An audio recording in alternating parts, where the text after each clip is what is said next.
JT. I appreciate you for being inside of the Cafe Kubal studios with us.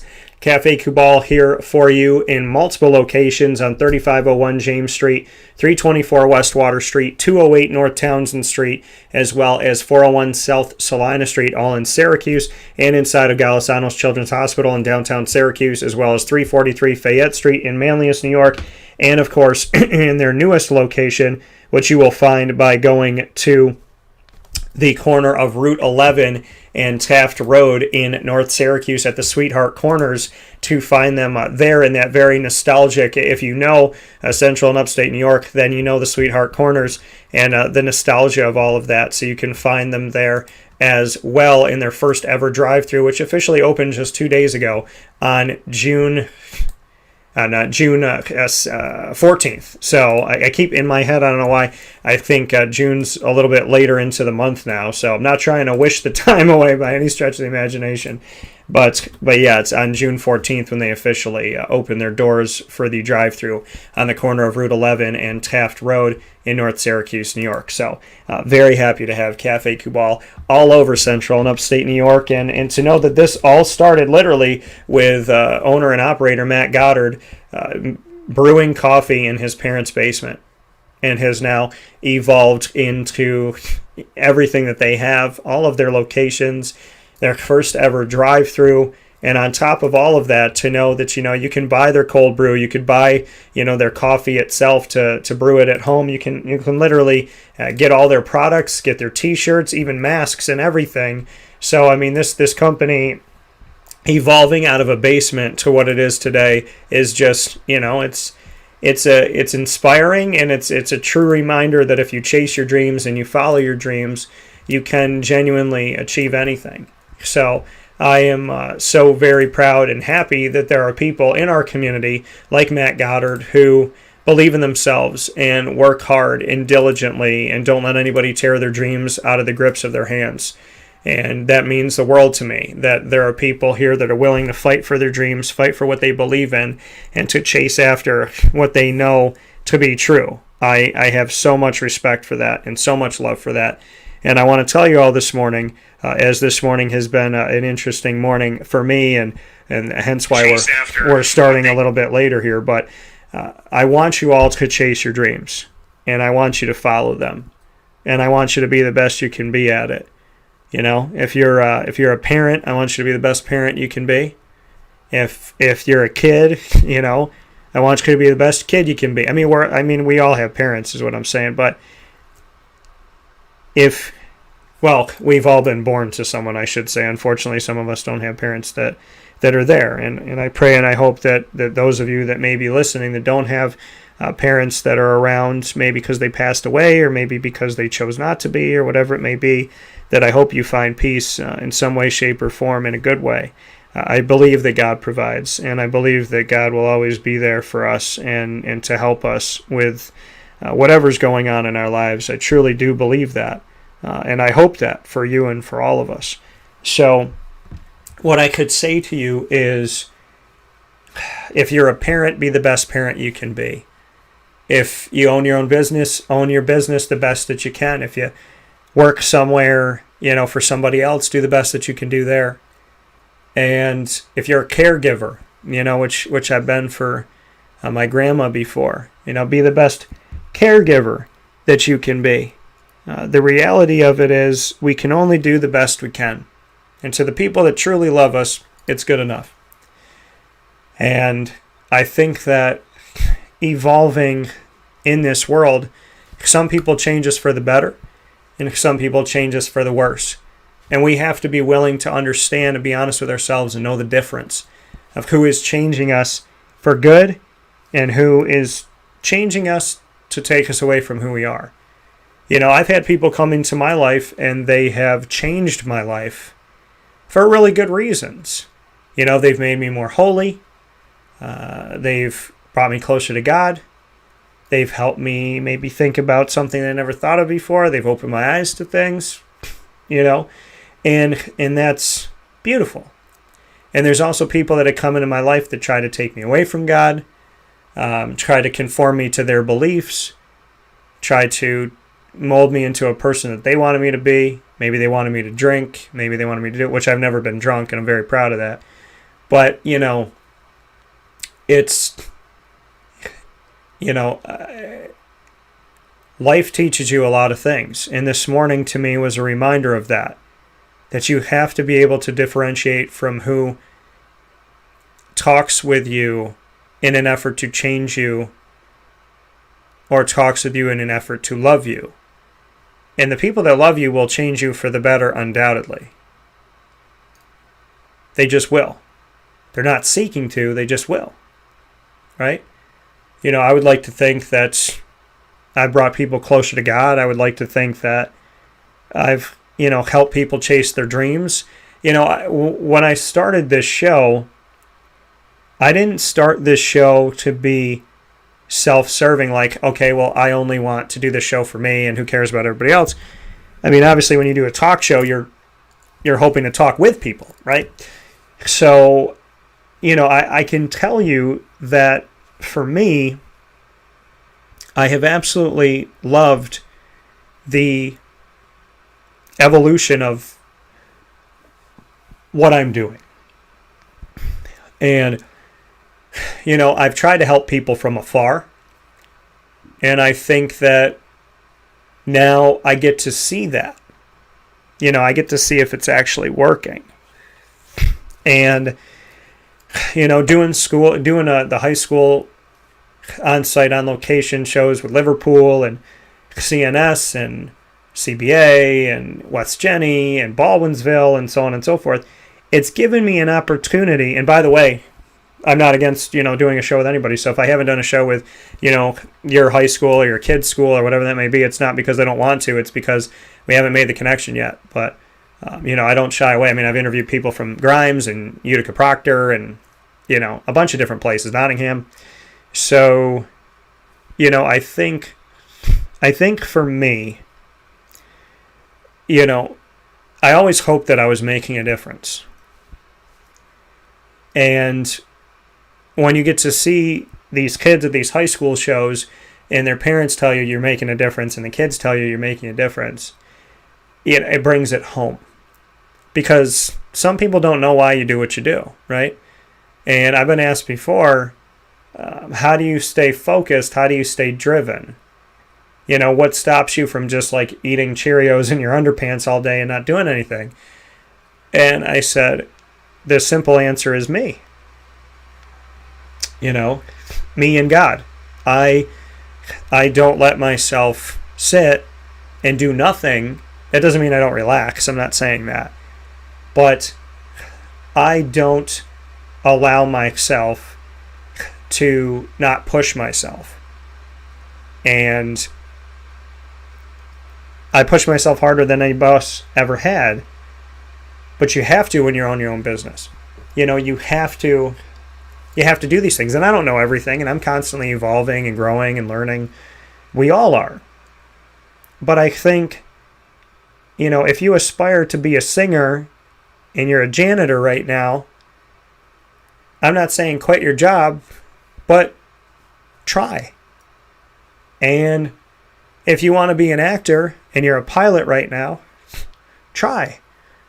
And if you're a teacher and want to be a pilot right now, then try to be a pilot. I think, I think people are happiest when they're their truest selves. And it doesn't mean you can't be happy when you're not, but what service are you doing to the people that love you? And to the dogs and the cats and the birds, to everybody that loves you, what are you doing if you're not doing it as yourself? If I was extremely successful as a broadcaster, but I wasn't Dan Tortora, I wasn't being who, God made me to be, then Dan Tortora has no success. This fake person I created within my life has success, but I don't. And I find so much value in the people that come to love you because of who you are and not because of who they want you to be. And, I think it's so hard, sometimes to balance it out because I'm one of those people that believes you can have it all, right? I believe you can have a wife and you can have kids and you can live your dreams. But I've seen so many people give up their dreams for their kids and their spouses. And then I've seen the opposite. I've seen people, give up having a spouse and kids because of their dreams. Bless me. And I would not find peace in either. I would not find peace in being, giving up everything that I believe in and everything that makes me me to become a shell of myself. But I also could, even more so, never chase my career to the point where I don't have kids. I always want to ask people that, when they're in their 40s or they're my age or whatever. And I always want to ask them, do you want kids? Did you ever want kids? Because, they've kind of reserved themselves to, just working for the rest of their lives and not coming home to anybody. And that to me seemed really sad. But everybody's got different priorities. When I built this company over 9 years ago, my priority wasn't to serve myself. My priority was to serve God and, God willing, be able to do what I love in serving so. And I find myself driven in my life always, but I find myself even more driven because, I receive messages of people, the day after something really big and really hard happened in my life, I got on the air. And I think even my mom was surprised, are you going to do your show in the morning? And I said, yes. And I did. And when my grandmother passed away, I got back on the air. And when when my marriage dissolved, I got back on the air. And the question that some people had was, are you okay? And I said, yeah, they need me. They need me. Somebody out there needs me today. They need me. They need me to be positive and to spread a good message. And the beautiful thing about that is when I got on the air that day after my marriage dissolved, and it was an insane thing that I would wish on nobody to have to see and go through. When that happened, and I went on the air less than 24 hours later, I could have said to myself, what have I done for the last 7.5 years? From dating to getting married, whatever. And what I said to myself was, just be you. Just turn on the microphone and be you.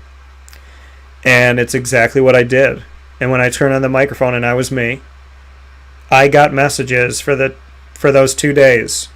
That Monday and Tuesday, I got messages from people saying, thank you so much for talking about this. Thank you so much for saying this. Because it helped me to see this. It helped me to know this. And it meant the world to me to have that. And I just really appreciate the fact that I felt like I had to do it.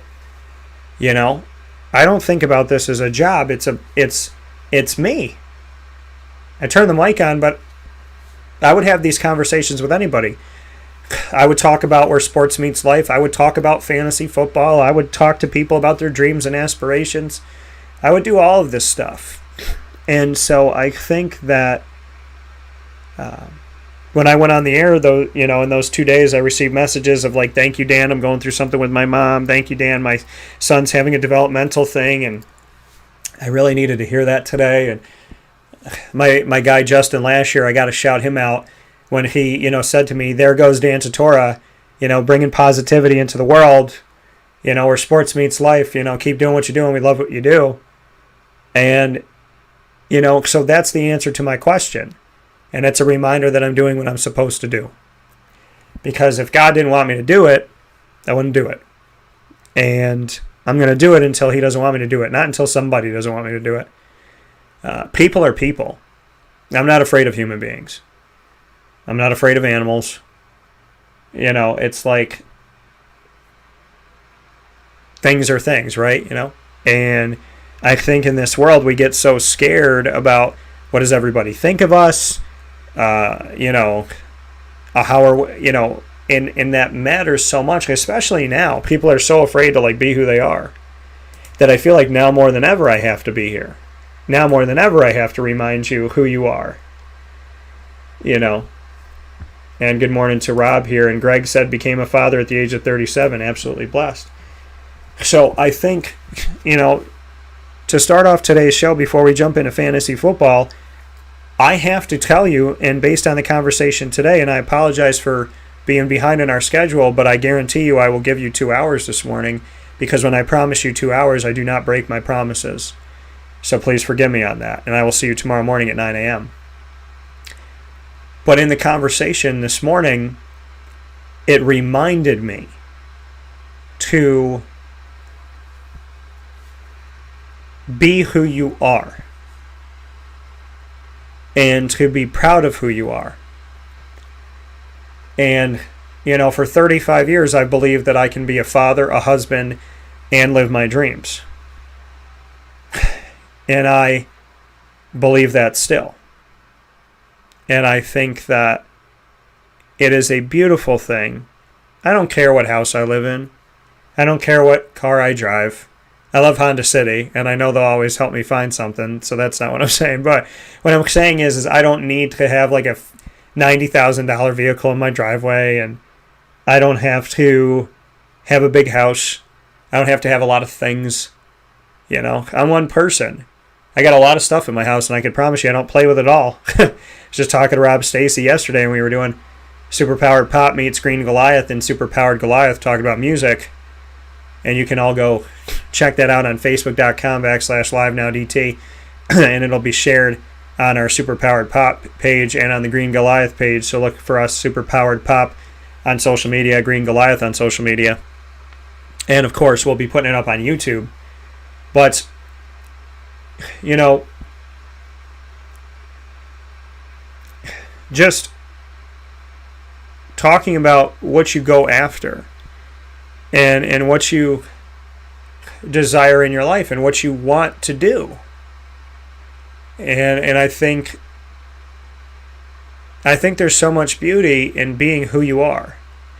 But getting back to, like, I don't care where I live and have things and this and that. I got a lot of stuff in my house, and I was talking to Rob yesterday, and it was like, I have an Xbox One X, and I've used it like 4 times. I don't need it. You know what I mean? And I think that my life is enriched by the people I get to spend it with. And really the things that make me cry, like genuinely happy cry, are loving the people I love, being loved back by them, having God, having the people that I love and like the beings that I love, like Lily, and I love my little puppy. So it's having God, having my loved ones, and after that it's, you know, it's living my dreams. But those are the things that really genuinely get me to cry, is when, like, I really, really feel like I've touched somebody's life in some way, shape, or form, or they've touched mine. So my best advice to you is don't ever give up on your dreams. Don't ever let somebody change you from who you are. And love yourself. Be yourself. And if you believe in yourself as a parent, you believe in yourself as a business owner or an entertainer, whatever, it makes me so sad when people come to me and say, Dan, I wanted to be a musician, and I work at this job. It breaks my heart when I have friends tell me on the phone that they hate their jobs, but they got to put food on the table. I don't want you to hate any part of your life. Flip it the other way. Would I want you to hate your wife? Would I want you to hate your husband? So I think the people that are complacent and okay with their spouses hating their jobs, I would flip it on them and say, okay, well, what if it was the opposite and they loved their jobs but they hated you? Would you want them to do that? You know, I think a lot of people get caught up in really not seeing that I'm not in it for the money. I'm not in it for the fame. I'm in it because I believe I can make a difference in this world, and every single day I wake up to do that. I'm in it because I love what I do. I'm in it because it challenges me. I'm in it because I get to live this life that's so incredible. I get to meet the players and the coaches, and I get to sit down with them and become friends with them. I get to change the world in my own way. And the moment that I feel like I'm not in it anymore, just like a basketball player or a volleyball player or whoever, when I feel like I'm done with the game, then I'm done with the game. But, there's so much in life that we try to figure out. We need to be surrounded by people that support us and love us as we figure it out. Some of us have parents that don't care about our dreams, and they want us to do what they did, or they want us to do whatever they think is right. People joke about it all the time. My mom, if I become anything less than a doctor or a lawyer, my mother will be disappointed in me. Well, I thankfully don't have those parents. My parents both had their dreams, dreamt them, and lived them. My mom always wanted to work for an airline and be a flight attendant, and she's done it. My dad's always wanted to be a lawyer, and he's done it. And now they're seeing their kid do it. So I come from a very unique, and from what I understand, a minority of a family where both parents and their child all are living their dreams. So I can tell you that I hope you do that. If your dream is being a mom, then dream it up. And if you're not willing to give up your dream of being a mom, then don't ask somebody to give up their dream of being a pilot or a nurse. I think when we truly love people, we love them for who they are, not what they can do for us. And, I think we're all a little bit selfish, and we all have to check that. Because if you want to be in a marriage, you got to work together. If you want to run a business, you got to work together. And when I go into a business and it's all about me and it's not about them and it's all about my demands, guess what? It doesn't work. And when I walk into a business and it's all about them and it's not about me, or their demands are so high and crazy and out of this world, it doesn't work. I think the most successful people in life are the people that can work together. I think the most successful people in life are the people that don't do things because they have to. They do things because they want to. And, not everybody likes mowing the lawn. But I'm not talking about what you do once a week or once every 2 weeks. I'm talking about, what do you do for a lifetime? What's the career that you chose? What woman did you choose? What man did you choose? How do you treat your kids? There's so many things in life that we can't control. But you being who you are is never worth giving up on. You will evolve. You will grow. You will change. But your core must stay the same. And I know exactly who I am. And I will fight for him every day. Because if you lose yourself to gain the world, what have you won? If you lose yourself to be a good parent, what have you won? If you lose yourself to be a good worker, what have you won? I know what it's like to be in a relationship where I've lost myself. You win nothing, even if they're happy. I know what it's like to work a job that I do really, really, really good work at, but it's not for me. And I've lost myself. And I say to myself, well, they're benefiting from me, but am I benefiting from me? Am I okay? And I feel like anybody that believes that you should do for everybody else but not yourself is crazy. Because I lived a life where I took care of everybody but me, and I was depressed and I was sad and I wanted to disappear and be invisible. And the people that I was helping and loving and being there for, when they found that out, it killed all of them. And the response that I got from my entire support system was, thank you for helping us, but how dare you not help yourself and not tell us that you needed help. So I don't think it's selfish to take care of yourself and others. I think when you don't take care of yourself, how can you truly take care of anybody? I think if you go to a job that you're miserable at, but you're a really good father, what do you teach your kids? Because if your kids really grow up to love you, what are they going to say? Dad, thank you for everything you did for me, but gosh darn it, before you die, I want you to be happy. I want to see my daddy smile. You know? I said that to my mom all the time. I'm like, Mom, I want you to live your dreams. I want you to be happy. I didn't like seeing my mother cry herself to sleep at night. That broke my heart.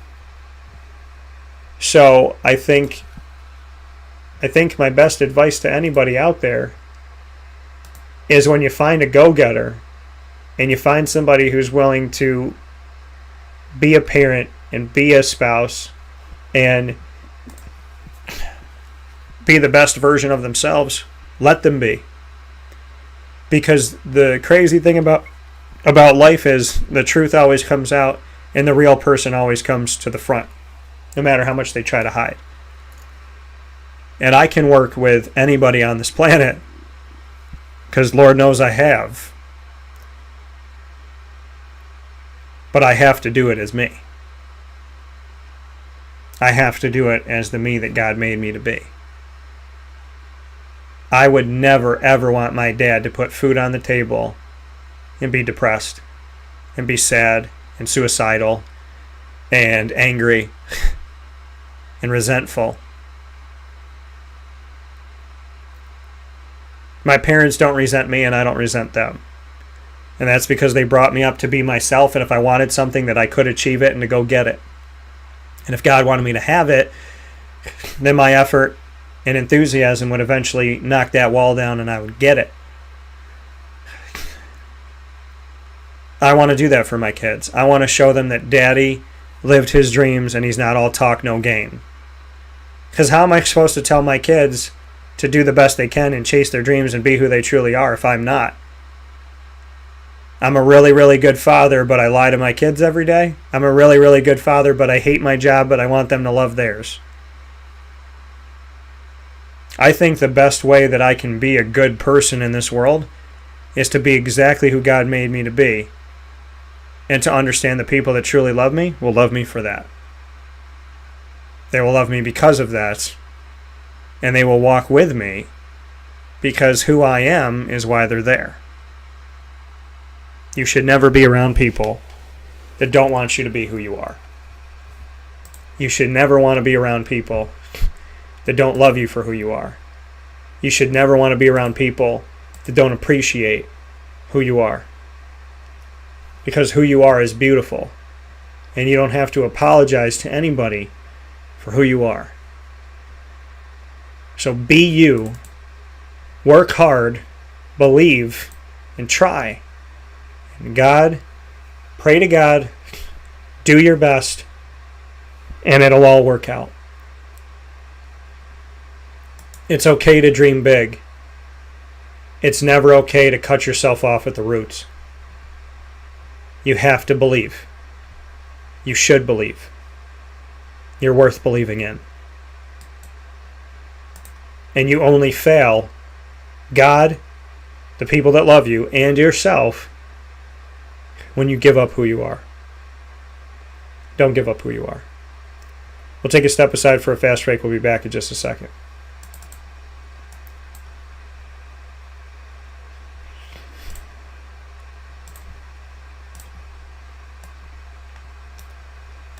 Avicoli's on the corner of Route 57 and Wetzel Road in Liverpool, New York, is your home for the exclusive Liverpool Warriors Wake Up Call show. The only place where you will see Wake Up Call on-site, on location, speaking with the Liverpool Warriors is right there at Avicoli's. So make sure you find your way over to Avicoli's every month when we're there. You can find out exactly when we're going to be there by going to facebook.com/wakeupcalldt, YouTube at CallDT, or Instagram at wakeupcall_DT to find us there and to be the first to know where we're going to be and when and with who. So make sure that you make your way out to Avicoli's all throughout the week, Tuesday through Sunday, and definitely once a month make sure that you circle that day to come out and support the kids, support the community, and support local business. It's hands helping hands helping hands. It's all of us working together in this beautiful community. Avicoli's is a wonderful place right down the road from Liverpool High School and open Tuesday through Sunday. They have outdoor dining, they have indoor fine dining, indoor pizza side, more relaxed casual dining, and the bar. It's like 4 places in one, and you can call them for takeout, delivery, and catering at 315-622-5100. That's 315-622-5100, and you can also get in touch with them at myavicolis.com. Canine Campground and Canine Camp Dog Daycare, your places to take your furry loving friends, whether it's for a day or it's for a few days, whether you have something going on at the house, maybe you're renovating the house and you gotta bring the dog somewhere for a couple days, maybe you're going on vacation, or maybe you had a baby and you're at the hospital, whatever it may be.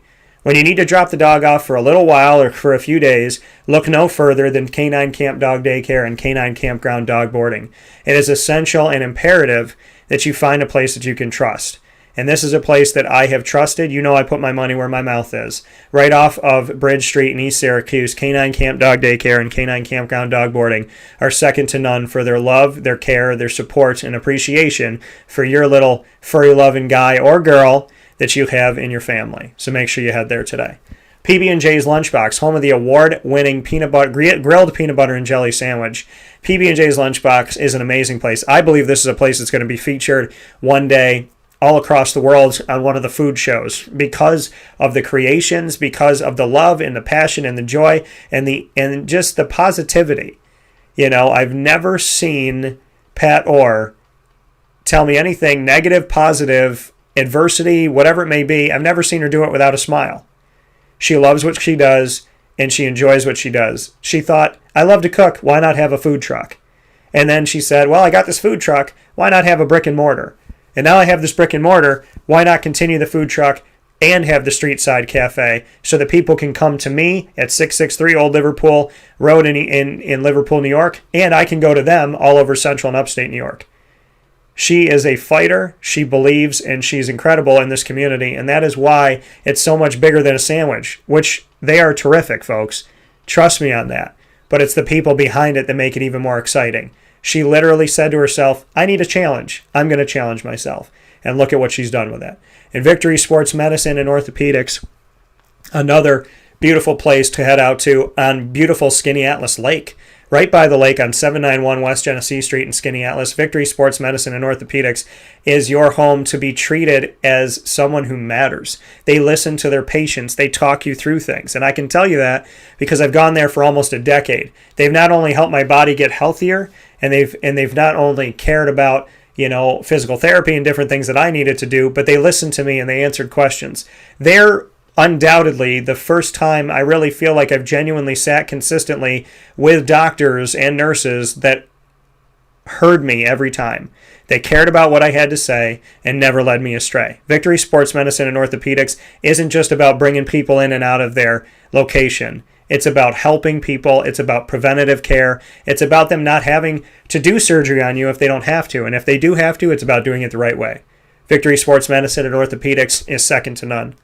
And I can definitely tell you that being cared for as a patient and being listened to as a patient is something that we may not think we want, but when you don't have it, you know that you do. Well, Victory has given that to me, and I'm very grateful for that.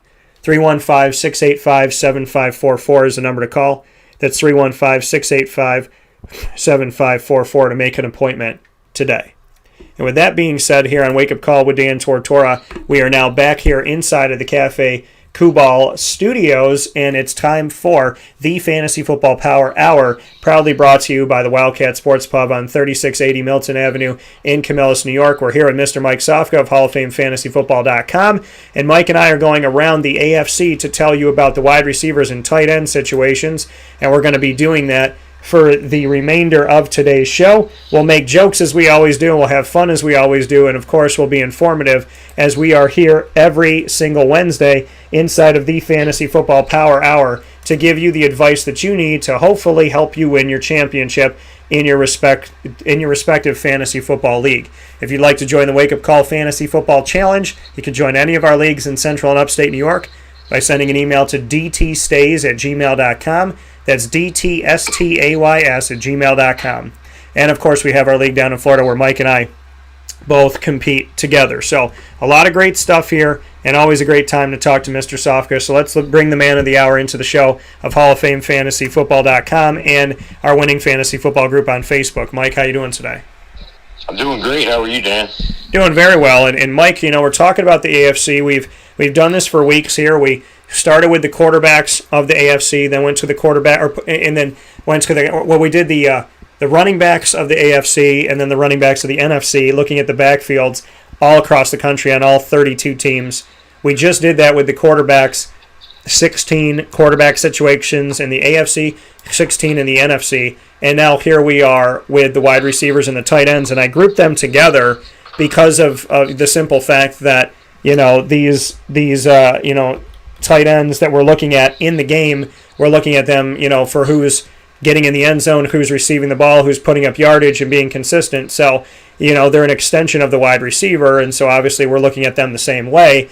So with that being said, to start in the AFC, we're going to start in the AFC North and start with the Baltimore Ravens, who have Marquise Hollywood Brown. They now have Sammy Watkins, who's come over from Kansas City. They have Rashad Bateman, who they drafted, who could oust Sammy Watkins almost immediately. He can eventually become the number one. We have James Prochet, who's been around for a little bit. We have Miles Boykin. Devin Duvernay is on the team as well. Deion Kane, who I covered at Clemson, who played inside of the campus or the Camping World Stadium. And when he played there for the ACC championship game, I saw his ability to really save Deshaun Watson in many different ways. He was doing that with Hunter Renfrow. So when we look at that, as well as Mark Andrews, arguably the best or one of the top three best tight ends in the country, they just brought in Josh Oliver, who was drafted by Jacksonville and has been injured the whole time. So they could be getting a steal since nobody's really seen what Josh Oliver can be in the NFL. What do you think about the receiving core of the Baltimore Ravens, and can Lamar Jackson get the ball out to them as well? Geez, I hope so, especially with Sammy Watkins now in the mix.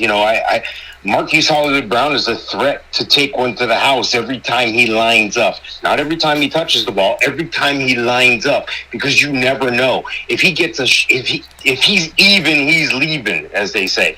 And I think Lamar Jackson knows this by now. Sammy Watkins is going to bring a steady hand to that room. He's going to bring cohesiveness, and they're going to need that with an outstanding rookie in Rashad Bateman out of Minnesota. This guy's a dark horse to crack into year 5, starting 3 to 5 wide receivers this year. But I think overall, what do the Ravens do? They run the ball. They're going to continue to run the ball. They're going to pass the ball, but they're going to continue to run the ball. The problem is when they pass it, the red zone touches that you're looking for are going to Mark Andrews. And, he is a top 10 tight end consistently. I've seen him ranked anywhere from 6 to 4. I have him at 5, so that puts him right there in the money. But flipping over to the wide receivers, it's a little bit different scenario. I don't know what's going to work yet in this offense. I don't see anyone breaking out and breaking away. I have Sammy Watkins basically as a player I can forget about, to be honest with you. I think he's there more so to help mold and help shape. He's never been the big splash player. He was supposed to be in Buffalo, and it never seemed to transpire. I got Marquise Hollywood Brown at 46, and I got Rashad Bateman at 61. Now, Marquise Hollywood Brown, I've seen him go as low as 38 and as high as 55. So, I'm right there in the middle again at 46. I could take Marquise Hollywood Brown with maybe a second flex, maybe a a wide receiver 5 situation. I might take a chance on Rashad Bateman with one of my last picks. Miles Boykin has all but disappeared. Devin Duvernay was brought in last year for some speed. We've yet to see that. And I'm just not confident in Sammy Watkins. I think the Ravens are going to do what the Ravens do best, and that's run the ball. So there you have it. Yeah, and I think too, obviously with Lamar Jackson being who he is, he can get the ball out there, and he's a better so there you have it quarterback than some people have given him obviously respect for. But the reality is they're going to run the ball. He's going to run the ball. He knows that he can take off and trust in his legs. And we've seen with quarterbacks in history that when they can do that, when they can trust in their legs and do that, sometimes they do it preemptively because they just know, like, hey, this is the thing that works. So I think sometimes there may be some frustration in the world of you drafting one of these receivers because you're going to want the ball to get out to them all the time. And this is not the quarterback that's necessarily going to give that to you all the time. He'll give it to you sometimes, but not necessarily all the time. So I think, he is a strong quarterback. He can do a lot of things, but this offense is set up a little bit differently than traditional offenses.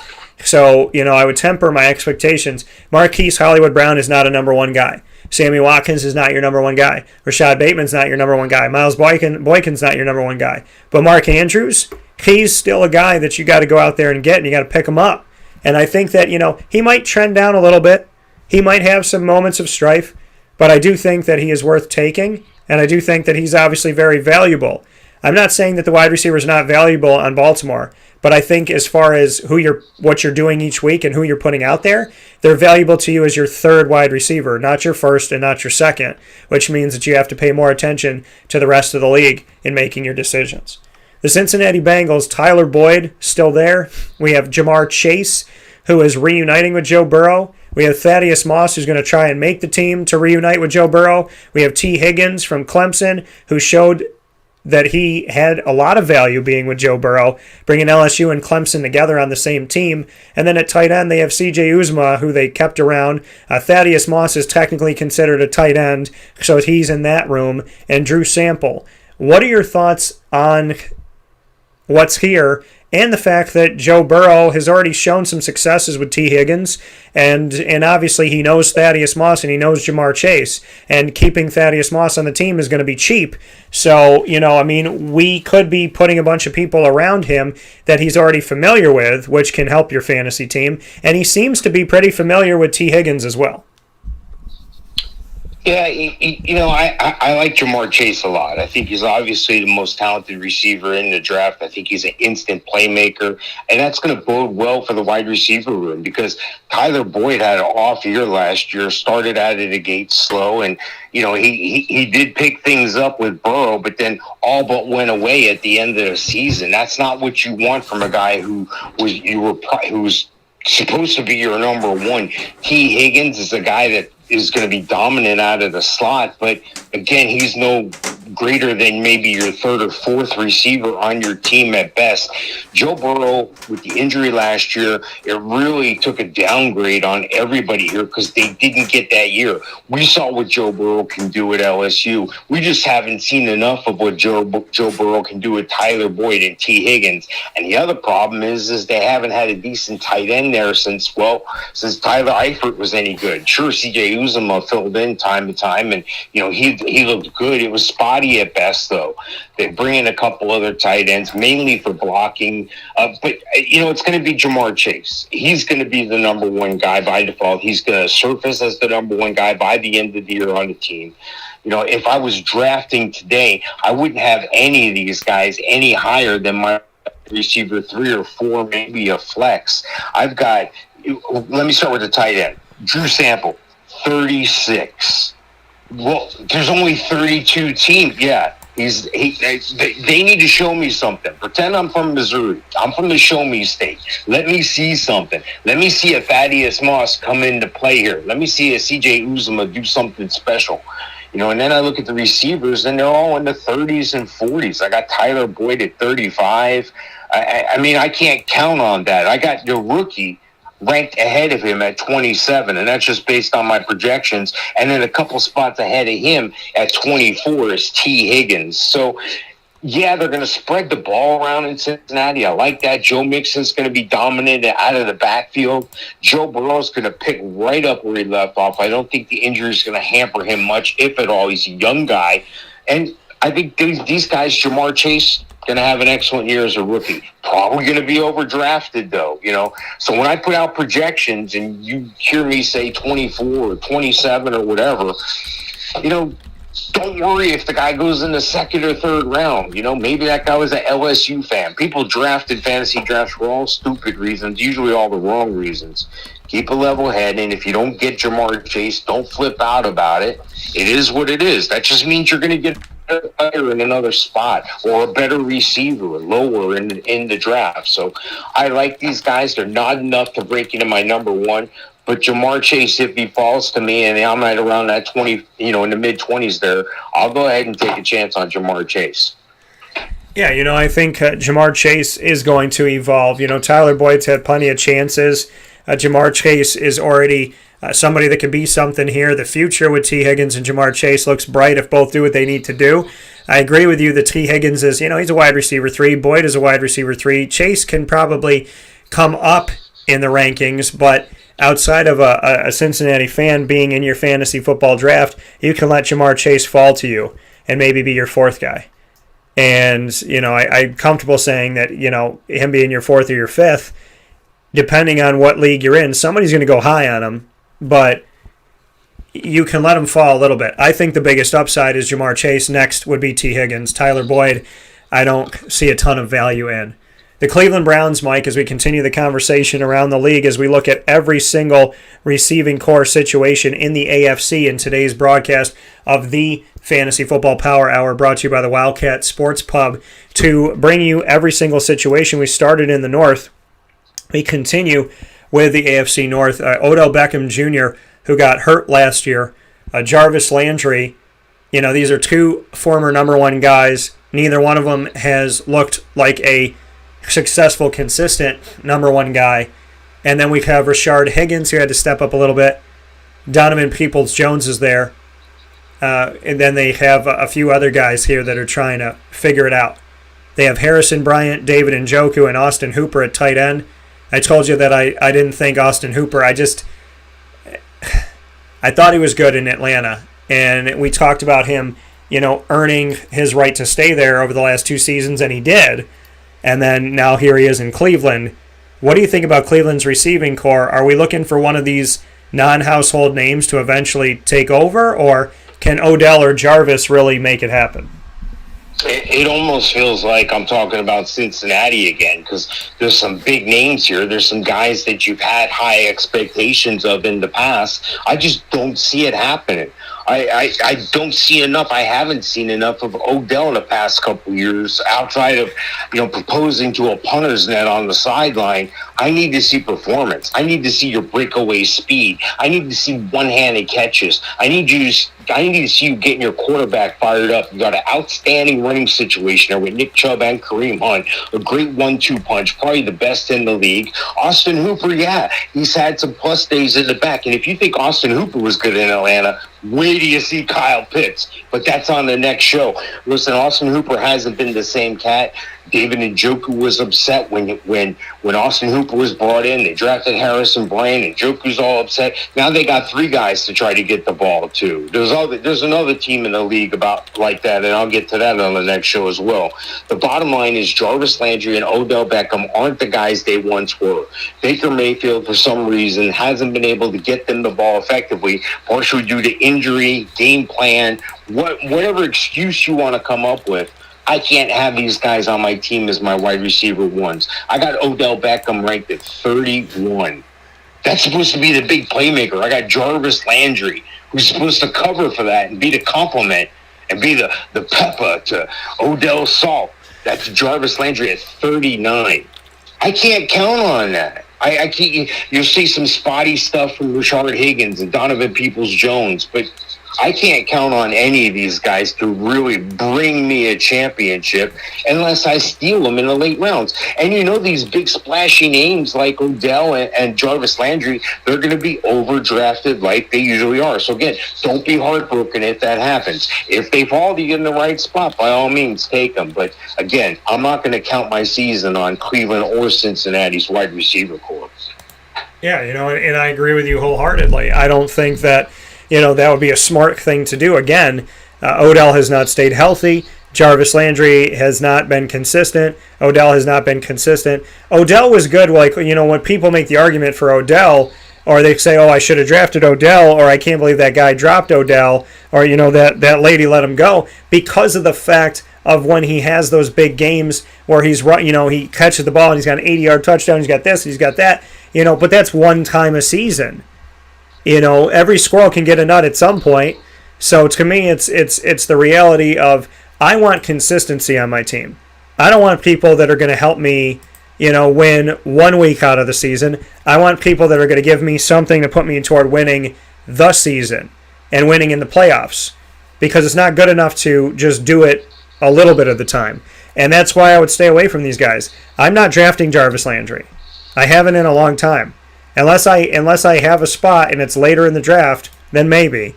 But him or Odell, they're going to be relegated to my 4th choice or my 5th choice or something like that at wide receiver. That's just my reality, because I don't need to rely on them. I don't want to rely on them, because if I have to rely on them, I probably didn't draft that well. So I'm not going to put myself in that type of a situation. So my best advice to you is let them fall.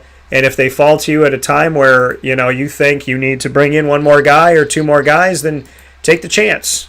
But outside of that, you could probably leave them off the board for you and let somebody else take them who wants to, call you up and talk trash to you that Odell gave him 1 good week. And then you could call him up for the next 5 weeks and say, but not now. So my reality is that Cleveland does not breed consistency. And the difference between Cleveland and Cincinnati is Cincinnati's guys are younger and they have more upside. That's the difference. So if you're going to have to draft between the two, I would draft Jamar Chase over Odell, because I believe Jamar is going to level up. I don't know if Odell is going to do that. And I would lean on the side that he's not going to. Pittsburgh Steelers, to round out the AFC North, we have Juju Smith-Schuster, who decided to stay. Chase Claypool, who is with the team, playing all over the place and is speedy.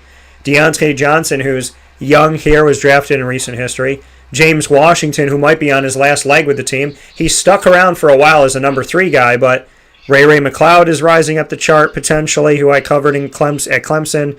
What are your thoughts on this? Can Chase Claypool take enough away from Juju? Can Deontay, can James, can somebody help him out enough to get open? Or is this another dangerous situation? Oh, it's potentially another dangerous situation. And the sad news is these guys are 3 of the better wide receivers in the NFL, not just in the AFC North. So this is a situation where it's more so the game plan and the fact that Ben is 155 years old. Matt Canada coming in as the offensive coordinator, they're going to rededicate themselves to running the ball. How do I know this? They drafted Najee Harris, the best running back in the draft. Yeah, I thought it was going to be Benny Snell and Jalen Samuels. They're going to do a committee thing and watch out for Anthony McFarland. Oh, they brought in Kalen Ballage and Trey Edmonds. And none of that. It's going to be Najee Harris. And when we get bored of that, it's going to be more Najee Harris. They're going to be able to get the ball to Eric Ebron. I don't think Pat Freiermuth is going to see a lot of action due to Ebron and the fact that they got Smith-Schuster, Claypool, and Deontay Johnson. Now, Claypool a couple years ago topped my adjusted explosive index. And just a reminder, you can find that stat. You can find that thing. That's what tells you. From the combine, from the results, from the physicality of the player, from his ability to run, jump, catch the ball, all that stuff is 40 time. All that stuff is calculated, and it comes out to what's called the Adjusted Explosiveness Index, and that gauges which rookie wide receivers to target, especially in Dynasty, but in redraft situations as well. Look, I think Smith-Schuster did the right thing by coming back to Pittsburgh. I think he's a noteworthy number one for them. I think Chase Claypool undoubtedly is the number two, and I think Deontay Johnson's undoubtedly the number three there.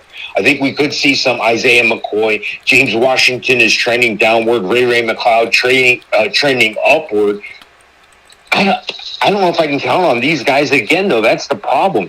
It's almost the opposite. They're going to have a reduced number of passing opportunities. They're going to have a reduced number of opportunities to catch the ball. And then when they have the opportunity for a reception, they got to battle everybody else on their team for the ball. So it's going to be a challenge. It's going to be fairly spread out. They're going to cannibalize each other. It's going to be mostly a run-type situation there. So, again, I'm kind of shying away. I'm okay if I don't get Juju Smith-Schuster. I got him ranked number 26. I got Deontay Johnson actually ranked a little higher. I think he's going to have a little more opportunity out of the slot. He's at 23. And I got Chase Claypool right in that same mix at 28. So these guys, kind of like everyone else in the AFC North, big splashy names, but for one reason or another, I can't count on any of these guys to be my wide receiver one. Yeah, and that's a reality. I can't either. I cannot count on any of these players to be my number one. I want Juju, but he's a number two.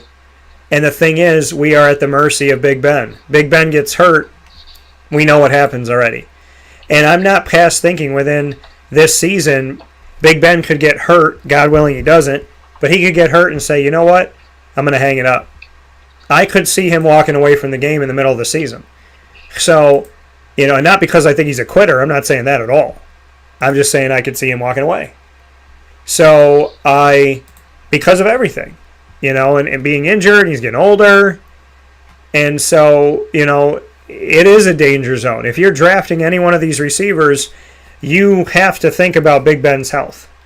I know you have to think about that with everybody, but I'm leaning more on the side of he's not going to play the whole season than he is going to play the whole season.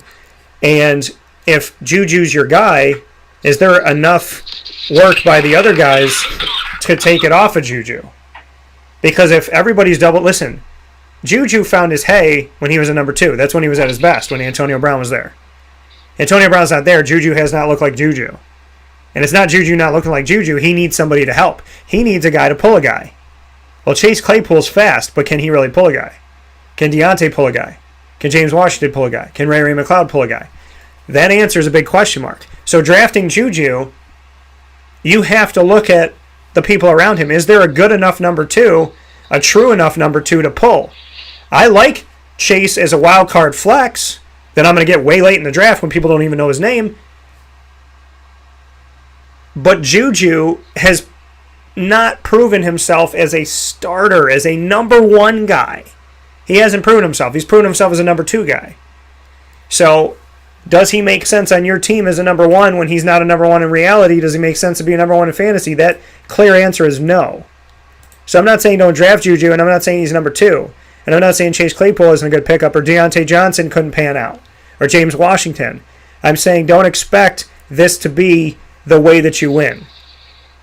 The entire AFC North, as Mike and I have shown you in this conversation, is filled with wide receiver cores, tight end cores, receiving cores in general that don't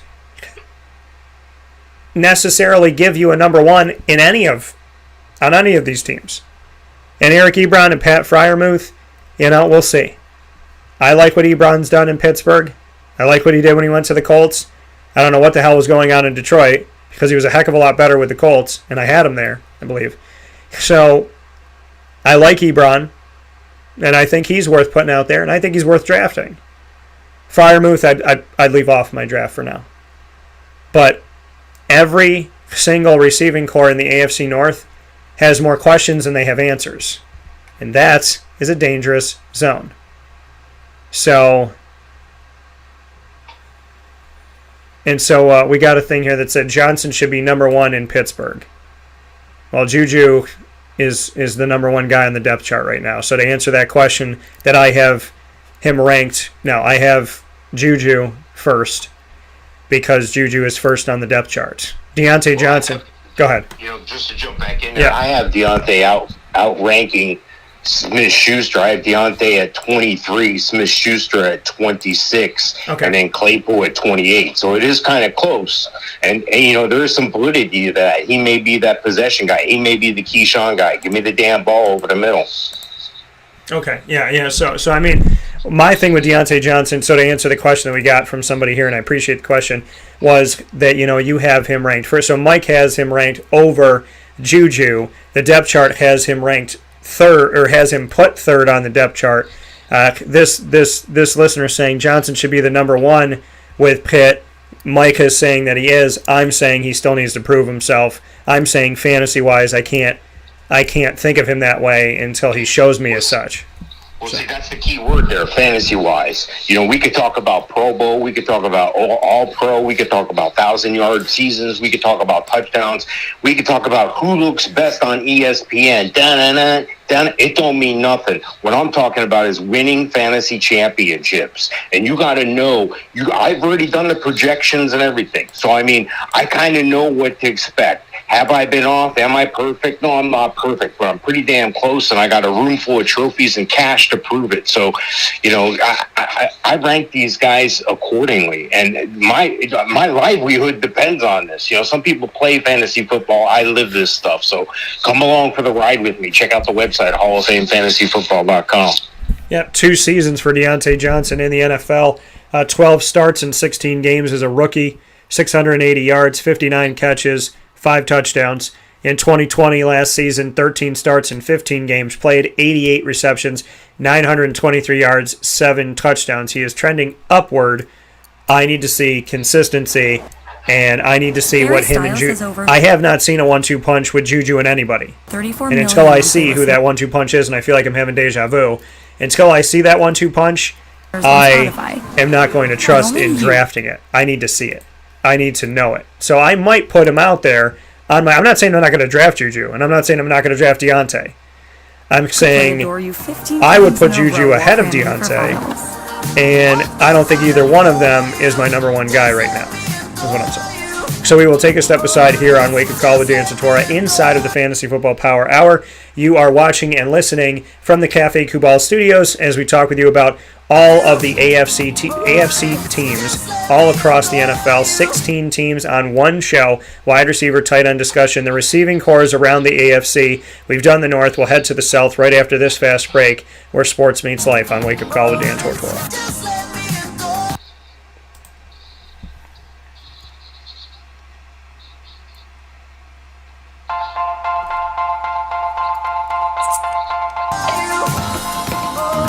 Cafe Cabal Mobile Cafe brings the cafe experience to you.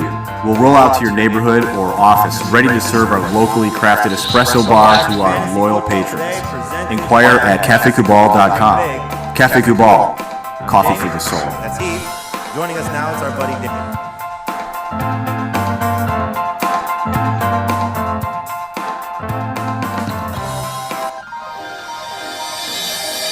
Ma and Pa's Kettle Corn and Popcorn Factory, located on 201 7th North Street in Liverpool, is home to over 40 flavors with more than 200 flavors in their total wheelhouse. Sky's the limit for this sweet and savory Central New York company. Keep it local at your parties, fundraisers, wedding showers, baby showers, and more by calling 315-450-MA-PA. That's 315-450-6272 for popcorn bars with custom flavors and colors at your upcoming event. Make sure to visit them on 201 7th North Street in Liverpool, New York. And for more information, go to maandpassnacks.com. Ma and Pa's Kettle Corn and Popcorn Factory. How corny are you? The Millhouse Market, located on 3790 New York 13 in Pulaski, New York, is worth the drive every single time. Make sure you download their app on the Google Play or Apple App Store today so you have everything at your fingertips. There's maps and directions on how to get to the Millhouse Market right on the app. There's an approximate time of when you can pick up your food, and you can schedule your food if you need it later on in the day or if you need it right now. And you can have contactless pay on the app, and all of the information for every single thing on their menu is right there. It is the most user-friendly app that I have ever used for any food ever. And I'm telling you that completely. It is such an easy thing to use. It's just, I thought it was easy months ago, and then they upgraded it, and now it's even better. It offers even more, and it literally will help you get there from wherever you are, get everything you need to know, understand what's on the menu, do the contactless pay, drive up to the drive-thru window, grab your food and go.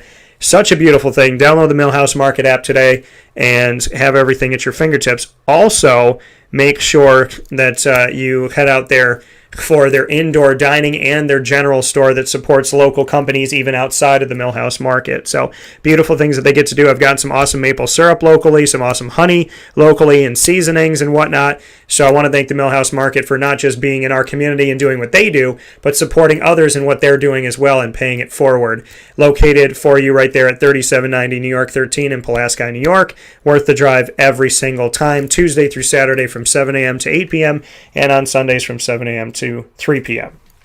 With that being said, Mr. Sofka and I are back inside of the Cafe Kubal studios here for the Fantasy Football Power Hour, proudly presented by the Wildcat Sports Pub, and the Fantasy Football Power Hour coming to you every Wednesday from 10 a.m. to 11 a.m. Eastern Time. Today we will undoubtedly go past that as we always do, and we promise you that we will touch every single piece of the AFC when it comes to their receiving core today. We will not leave any stone unturned of the 16 teams, and so we head to the South, Mr. Sofka, and as we head to the South, I now, ask you to give me your thoughts as we start off the discussion of the AFC South on the Houston Texans receiving core, which apparently the Houston Texans don't care about because they let DeAndre Hopkins go and let him go for a running back in David Johnson, who was unproven when they took him, to give up a guy who was very proven in DeAndre Hopkins, who took no time to get comfortable in Arizona and continue his fantasy prowess.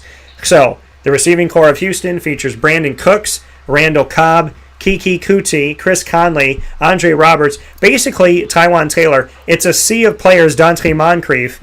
Outside of Kiki Kuti, everybody else in this receiving core that I mentioned is from another team. Chris Moore, they're all from other teams, trying to find their way on this team.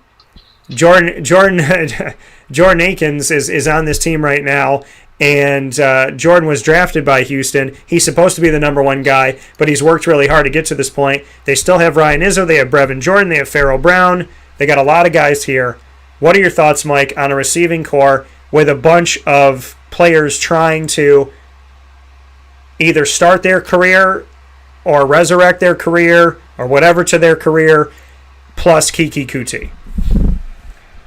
Yeah, this is just a sad situation for the franchise. That Bill O'Brien wanted to be the big tuna. He wanted to come in and say, if you're going to want me to bake the cake, you got to let me shop for the groceries. How can you expect me to make this great cake if you don't let me shop for the groceries? The problem is Bill O'Brien's that guy who the wife obviously sent to Publix, who's never been to Publix. He's walking around the aisles going, where's the milk? Where's the bread? The easy stuff. He couldn't get the easy stuff, like keep DeAndre Hopkins happy. And this is what you get. Now, not to outdo Bill O'Brien, but now Deshaun Watson has thrown a giant monkey wrench into the situation with his off-the-field allegations. I'm not the smartest guy in the world, and I'm not saying he's guilty of doing anything. But when so many different plaintiffs come forward, where there's smoke, sometimes there's fire. So this is a dangerous situation for any fantasy relevance on the Houston Texans. Wide receiver, tight end, quarterback, running back. I may stay away when I see the name Houston Texans just for that matter. Now, Tyrod Taylor will be there to step up if that works out. And Brandon Cooks, I got news for you. Brandon Cooks would be on one of these other 3 or 4 teams he just came from in the past couple of years, if he was going to be good. Nico Collins is a big body guy in Michigan. I like him a lot. Andre Roberts, put him in the starting lineup. That's a return man. Oh, you have another return man? Randall Cobb? Oh, no, he's in the slot. It's a train wreck. It's bad situation. Stay away from Houston. I'm not even going to there's no sense in me even ranking these guys. I don't want you to draft anybody from Houston. Yeah, man. Houston has a big old problem, and it's a lot. And you mentioned it. It's who's their quarterback going to be? What's going to happen to Deshaun Watson? Does Tyrod have to step up? Does Davis Mills have to step up? What about Jeff Driscoll? Brandon Cooks, as you said, if he was that good, he would have been on the teams that he was on. Randall Cobb is toward the end of his career, and he left Green Bay and went off to Dallas, and that didn't work out, and here he is in Houston. Kiki Kuti has not shown up yet. Chris Conley never got a fair shot in Jacksonville, I felt, and here he is in Houston. Andre Roberts comes to you from Arizona. You know, these guys. Dante Moncrief tried to make it work in Jacksonville, and it didn't work for half a second. Tried to make it work with the Colts, but never became a top guy. So, you know, this is a team that, like you said, Bill O'Brien wants to shop for the groceries, but he's never been to Publix, and he's asking his wife, what am I supposed to get? The reality of it all is this team, with Bill O'Brien, didn't make the right decision. Without him, continue to make the wrong decisions. You should not go into an NFL season as an NFL franchise not having a dominant wide receiver. You should not go in going, yeah, we just put a bunch of we just put a bunch of stuff together. We're going to throw it all at the wall and see what the hell happens. Jacksonville's tried to do that and has been very unsuccessful. So Cleveland had tried to do it many times and been very unsuccessful. Houston made one of the most lopsided, dumb trades that we didn't need to see how it panned out. We didn't have to see it. That was one of the trades that I said to you on the show. These are one of the moments where they say nothing in the world is foolproof, like nothing in the world is like, a definite. And I was like, if I had to say anything was a definite in the world of sports, I would tell you that this definitely was a horrible trade for one side and a beautiful trade for the other. Horrible for Houston, great for Arizona. So they haven't answered the question. Bill O'Brien made a mistake, you fired him. Well, now you've continued to make mistakes. Are you going to fire yourself? I mean, this is just a really crappy situation by all stretches of the imagination, and there's really no way around it. If you draft a Houston Texan wide receiver and think that they're going to save you, well, I hope I get to play you soon. No. I don't even think a Houston Texan fan would tell you to draft a Houston Texan wide receiver. So, do what you want to do, but I don't see it. Houston is they're a lot of things, but I think the Houston Cougars college football team that I respect could take on the Houston Texans and give them a run for their money. So that's just me and my thoughts. Indianapolis Colts, T.Y. Hilton, Michael Pittman Jr., who stepped up as a rookie, Paris Campbell, who they drafted as a rookie to step up and hasn't really done that much. Zach Pascal is there, J.J. Nelson, and then a bunch of names that aren't household, like J.J., Desmond Patman, DeMichael Harris, Gary Jennings, Michael Strachan, Courtney Davis, Tariq Black, Tyler Vaughns. Basically, it's T.Y. Hilton, Michael Pittman Jr., and will Paris Campbell do anything? Jack Doyle was splitting time with Ebron. Now he's splitting time with Moali Cox. Is that good or bad? So that's where we sit right now with the Colts, Mike. Your thoughts? And they have a new quarterback with Carson Wentz.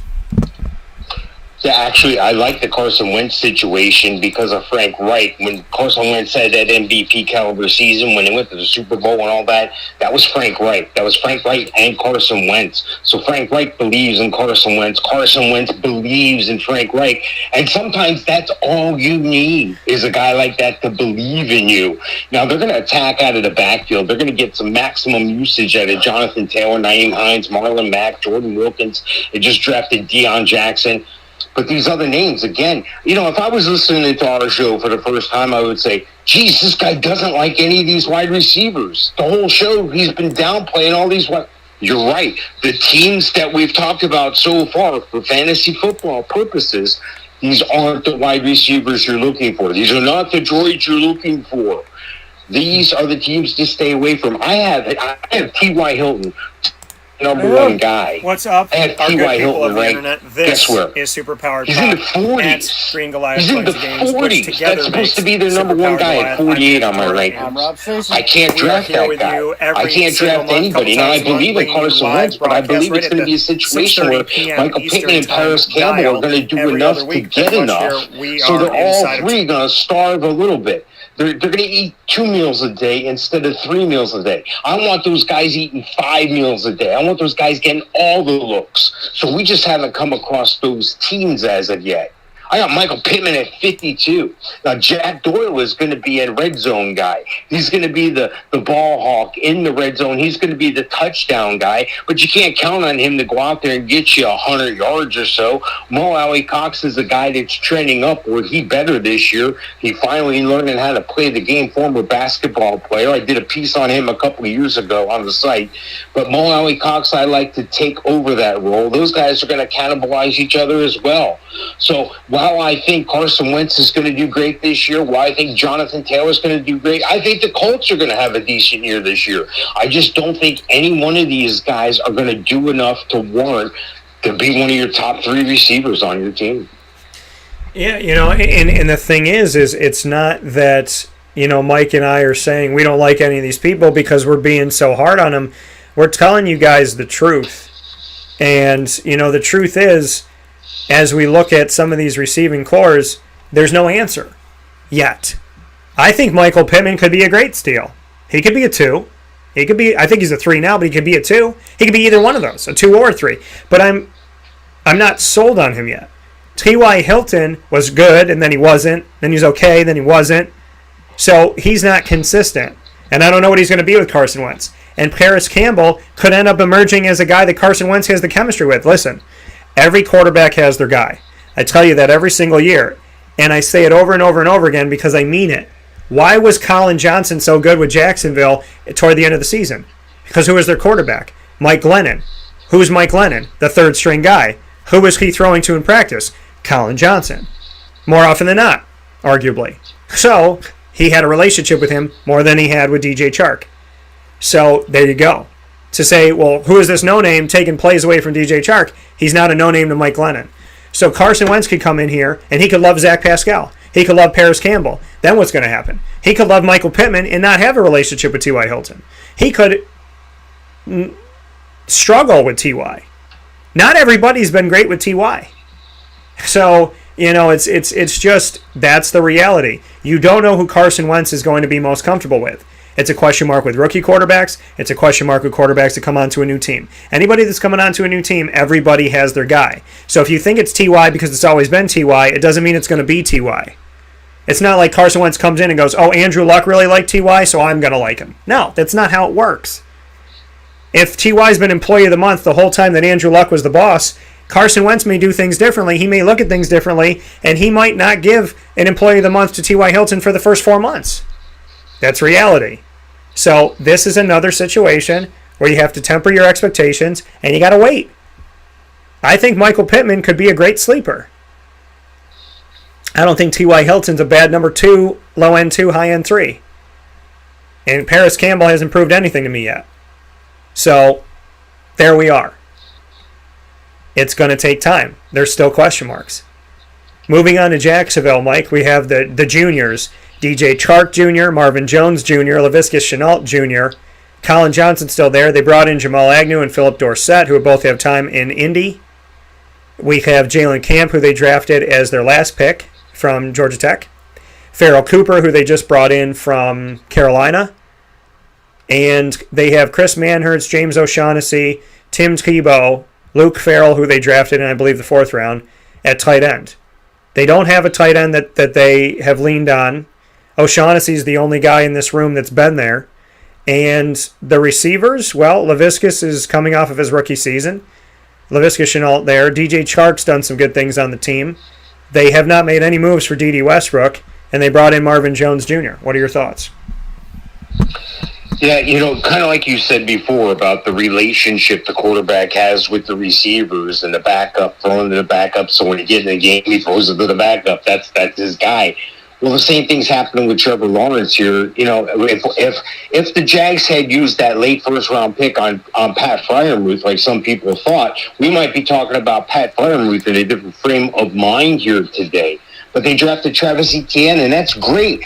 But he's been lining up in receiver. So that might be a consideration. Oh, and on those checkdowns, his quarterback is Trevor Lawrence, who he just played with at Clemson. These guys were amazing together. So I think James Robinson and Travis Etienne are going to form that Joe Mixon, Giovanni Bernard thing. They're going to do that Marlon Mack / Jonathan Taylor and then Naeem Hines type thing. Or Travis Etienne is going to be on the field a lot. He's going to be on the field with James Robinson at times, lined up in the slot or lined up in a special way. They're going to get him the ball. They're going to use him to get him the ball. And that's going to hurt DJ Shark. That's going to hurt Marvin Jones, Laviska Shenault, Colin Johnson and company. Number one, I don't think Marvin Jones has it in him anymore. I think it was right place, right time, the situation. And, he chose to move on, and so be it. And here he is. But I don't think he's gonna lead the team to the Super Bowl. I don't think he's going to be the guy that's going to win my fantasy football season. I also don't think DJ Shark or Laviska Shenault are either, primarily because of the newness, the relationship, the building. I think these guys can have a stair-step kind of year. I'm just not sure this is the year. Do they have the potential? Do they have the caliber in athletes? Yeah. DJ Shark, nobody to be fooled with. But he ranks number 33 on my rankings, and I'm not that far off. I've seen him at 28. I've seen him at 41. Then I go down a little further, Laviska Shenault at 41. I've seen him as high as 23, and then I've seen him go at 59. So there's a lot of question marks here from these receivers. Marvin Jones is the one I have ranked lowest of all, and that's 52. So, again, I'm sure these guys are going to make plays. I'm sure 1 week it's going to be this guy that not going to win a fantasy football championship. So again, I'm staying away, but if I can get them as my 5th or 6th receiver and I have the bench space, why not? Yeah, and that's the thing. If you can bring them in, why not? Someone's going to take a DJ Chark, Laviska Shenault in a draft with me and then give me that look like they always do, like, hey, Dan, I got your boy. But, the reality of it all for me is, again, I have to stick by my word, right? When a quarterback comes in, you don't know who their guy is going to be. So you expect it to be DJ or Laviska, but it could be Marvin. It could be Colin Johnson. It could be Philip Dorsett. It could be Farrell Cooper. It could be Jamal Agnew. Trevor Lawrence is going to do what he does. So, and Trevor is used to, throwing the ball out to a bunch of different players. So I think that Laviska is good as a flex. I think right now I would flex out any one of these guys. DJ, Marvin, Laviska, any of them. Because you don't know who it's going to be yet. They're all wide receiver 3s right now because you don't know who's going to be. And you got a new quarterback coming in. So it's as simple as that. I like the talent. I obviously cover Jacksonville closely. But they are not proven with Trevor. And some of them are not proven at all. So this is another one of those. They're not horrible to have on your team, but they're flex guys right now. The Tennessee Titans, before we take another step aside here, the AFC South rounding it out. The wide receiver core of the South, A.J. Brown is still there. Julio Jones has found his way to 10 IC, and we knew that something was going to go down with Julio at some point. You would imagine that I should say it like this. I didn't know he was going to get traded. Originally, I knew that they had to build a history, or they had to build a present and a future that would be without him sooner than later, and they decided to do it a little bit sooner. So this is where they are. So looking at that right now, Mr. Sofka, as you take a look at the grand scheme of things here, we have Julio Jones and A.J. Brown, Josh Reynolds, Dez Fitzpatrick, and so on and so forth. And then Anthony Ferkser and Jeff Swaim are going to try and make it happen here. So weird that we're not seeing, the Delaney Walker name. We're not seeing the Jonnu Smith, who's now with the Patriots. We're seeing Anthony Ferkser and Jeff Swaim and Tommy Hudson, who I covered in college. And so what's your take on what Tennessee looks like? They've done a lot to bolster up their defense over the years, and offensively, they tend to draft receivers really high, but right now, that's not what they're doing. Right now, what they're doing is they are focusing on obviously bringing in a strong offensive weapon in Julio Jones. What does this do for the team? Well, this impacted fantasy values across the board. It impacted Ryan Tannehill's fantasy value right away with bringing Julio Jones over. And it impacted the team as well because you got a guy like Josh Reynolds. It ruins his situation on the field. He could have stepped up here, maybe been the number 2 to A.J. Brown, but now Julio Jones is there. And this is A.J. Brown's team. A.J. Brown is the young thoroughbred. A.J. Brown is the guy. I'm taking my mom to dinner out back tomorrow night for her birthday, okay? Now, we've already had the salad, the first course here today. Then we had some bread and maybe an appetizer.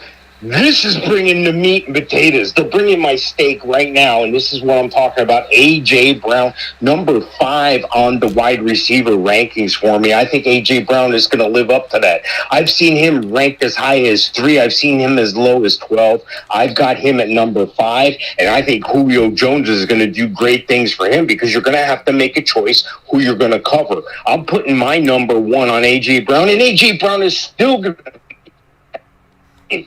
Now, Julio Jones, I've seen him ranked anywhere from 15 to 34, thinking he lost a step, and he probably has. And in respect to A.J. Brown, yeah, I think A.J. Brown's the number 1. But Julio's still going to get it done. I've got him ranked at 21. Again, as high as 15, as low as 34. The guy who was impacted on the team the most is Josh Reynolds. Again, looking to step up, looking to make an impact. He's going to be in the slot. There's reasons why he's no longer in Los Angeles with the Rams. Well, they drafted Van Jefferson there, and Van Jefferson has taken over the role. They wanted Josh Reynolds to take over, and they drafted Des Fitzpatrick. So I think there's a lot of names here, but don't underestimate any of this situation here. This is Derrick Henry's team. That running game is going to open up that passing game. And now you've got 2 decent threats on the outside, Julio Jones and A.J. Brown. I like Ryan Tannehill a lot. So this has impacted the entire team. I like the meat and potatoes here. I like Julio Jones and A.J. Brown. Yeah, and I love that you said that. And, Outback, very congratulations to you and a happy early birthday to Mom. So the reality of it all is in this scenario, Julio makes AJ better because he's going to open up AJ. And AJ is going to open up Julio because AJ's supposed to be the dominant guy, and here comes Julio who has the name. So, yeah, it affects Josh Reynolds. I think this is a really good 1-2 punch. I think, Tennessee makes these moves. And, Jacksonville and Houston and Indy really need to pay attention to stuff because it should be pissing them off. That Tennessee they just make these moves and they bring in these people and they do these things and it's really, really smart and it's really, really good. And they brought in like some former Patriots to help out with their defense, and they went and got Rashaan Evans in the draft recently. They got my guy Harold Landry from Boston College. So, they got Caleb Farley recently here. There's a lot of good stuff that they're bringing in.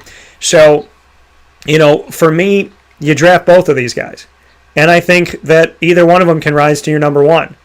Mike and I, as we said before, we weren't making comments just for the sake of making comments. We were telling you what we really see from these teams, and it's not our fault if some of these teams don't have receiving cores that we really feel good about. If we lied to you and said, yeah, draft this guy, he's a number 1, you'd be calling us up saying, why the hell did you make us do that? Well, I'm going to tell you, draft A.J. Brown or Julio Jones as your number 1 because I think you should do that. And Ryan Tannehill has obviously proven that he has talent, and he's proven that he can be healthy and move forward. And what I like is he has Derrick Henry. So that's always going to give him an opportunity. Listen, you got Julio Jones and Derrick Henry. You got A.J. Brown coming up. That gives Ryan Tannehill the opportunity for the defense to never cheat one way or another way. They don't need to play prevent all. They're not going to play prevent all the time. And at the same time, they're not going to stack 8 in the box because there's so much talent. That's going to make Ryan Tannehill play a lot freer, which is going to make you a lot better, which boosts the value of Ryan Tannehill as your backup quarterback and potentially, a starter at times if somebody goes down. And Julio Jones and A.J. Brown just make it look pretty. And you got Derrick Henry there. Yeah, there's a lot in this room. There's a lot of great stuff. And again, it gives Tennessee more reason to win the division. So I like both of these guys as number 1 receivers on your team. With that being said, we'll take a step aside for a fast break. When Mike and I come back, we will continue the conversation as we head to the AFC East as we go to every single AFC situation in their receiving core with wide receivers and tight ends. And my thoughts on the tight end really quick, Anthony Ferkser and the rest of the guys, I'm not really sold on it.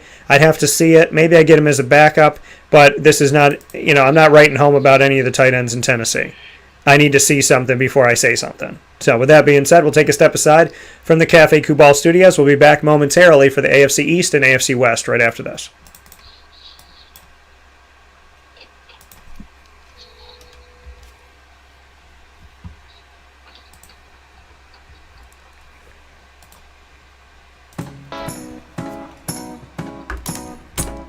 In these unique times, there are those in our community that give us a sense of normalcy and positivity. Pizza Man on 50 Oswego Street in Baldwinsville has been here for you for over 35 years and is here now. Call 315-638-1234 or order online at pizzamanbville.com to bring those familiar tastes into your home. And remember to come see our monthly on-site broadcasts centered around the community and our Baldwinsville beats. Pizza Man in Baldwinsville. Any way you slice it, they are always here for you.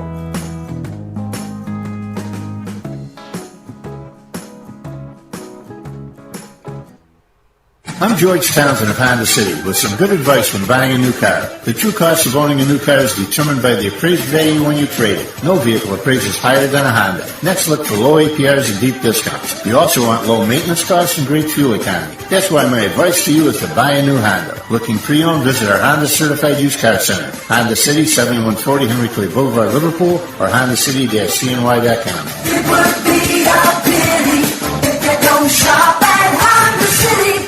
This is Jimmer Sikowski, owner-operator of Chick-fil-A Cicero, 7916 Brewerton Road in Cicero, right in front of the Home Depot.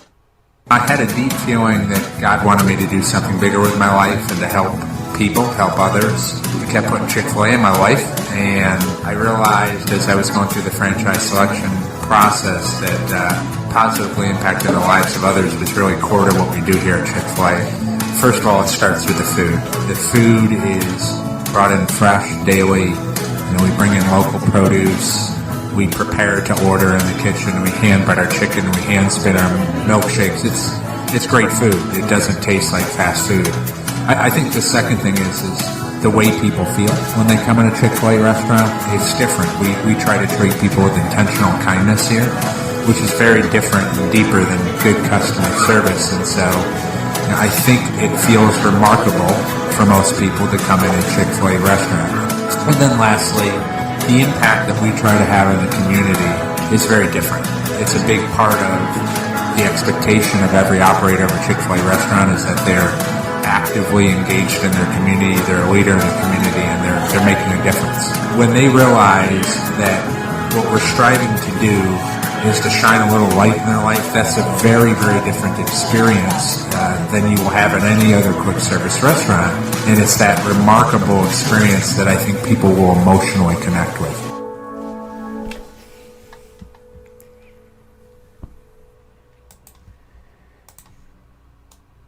Welcome back here to Wake Up Call with Dan Tortora on wakeupcalldt.com, your one-stop sports shop, and on mixlr.com/wakeupcalldt.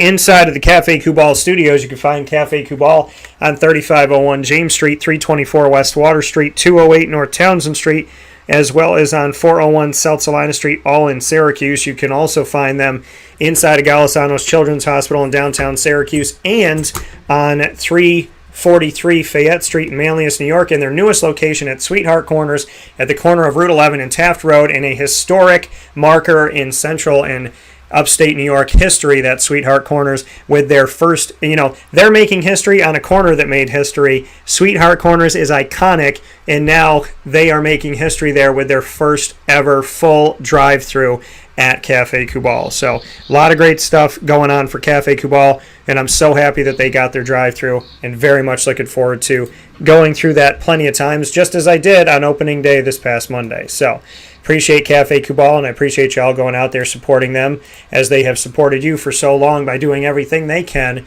to be here with us, especially through the pandemic, which all the companies have.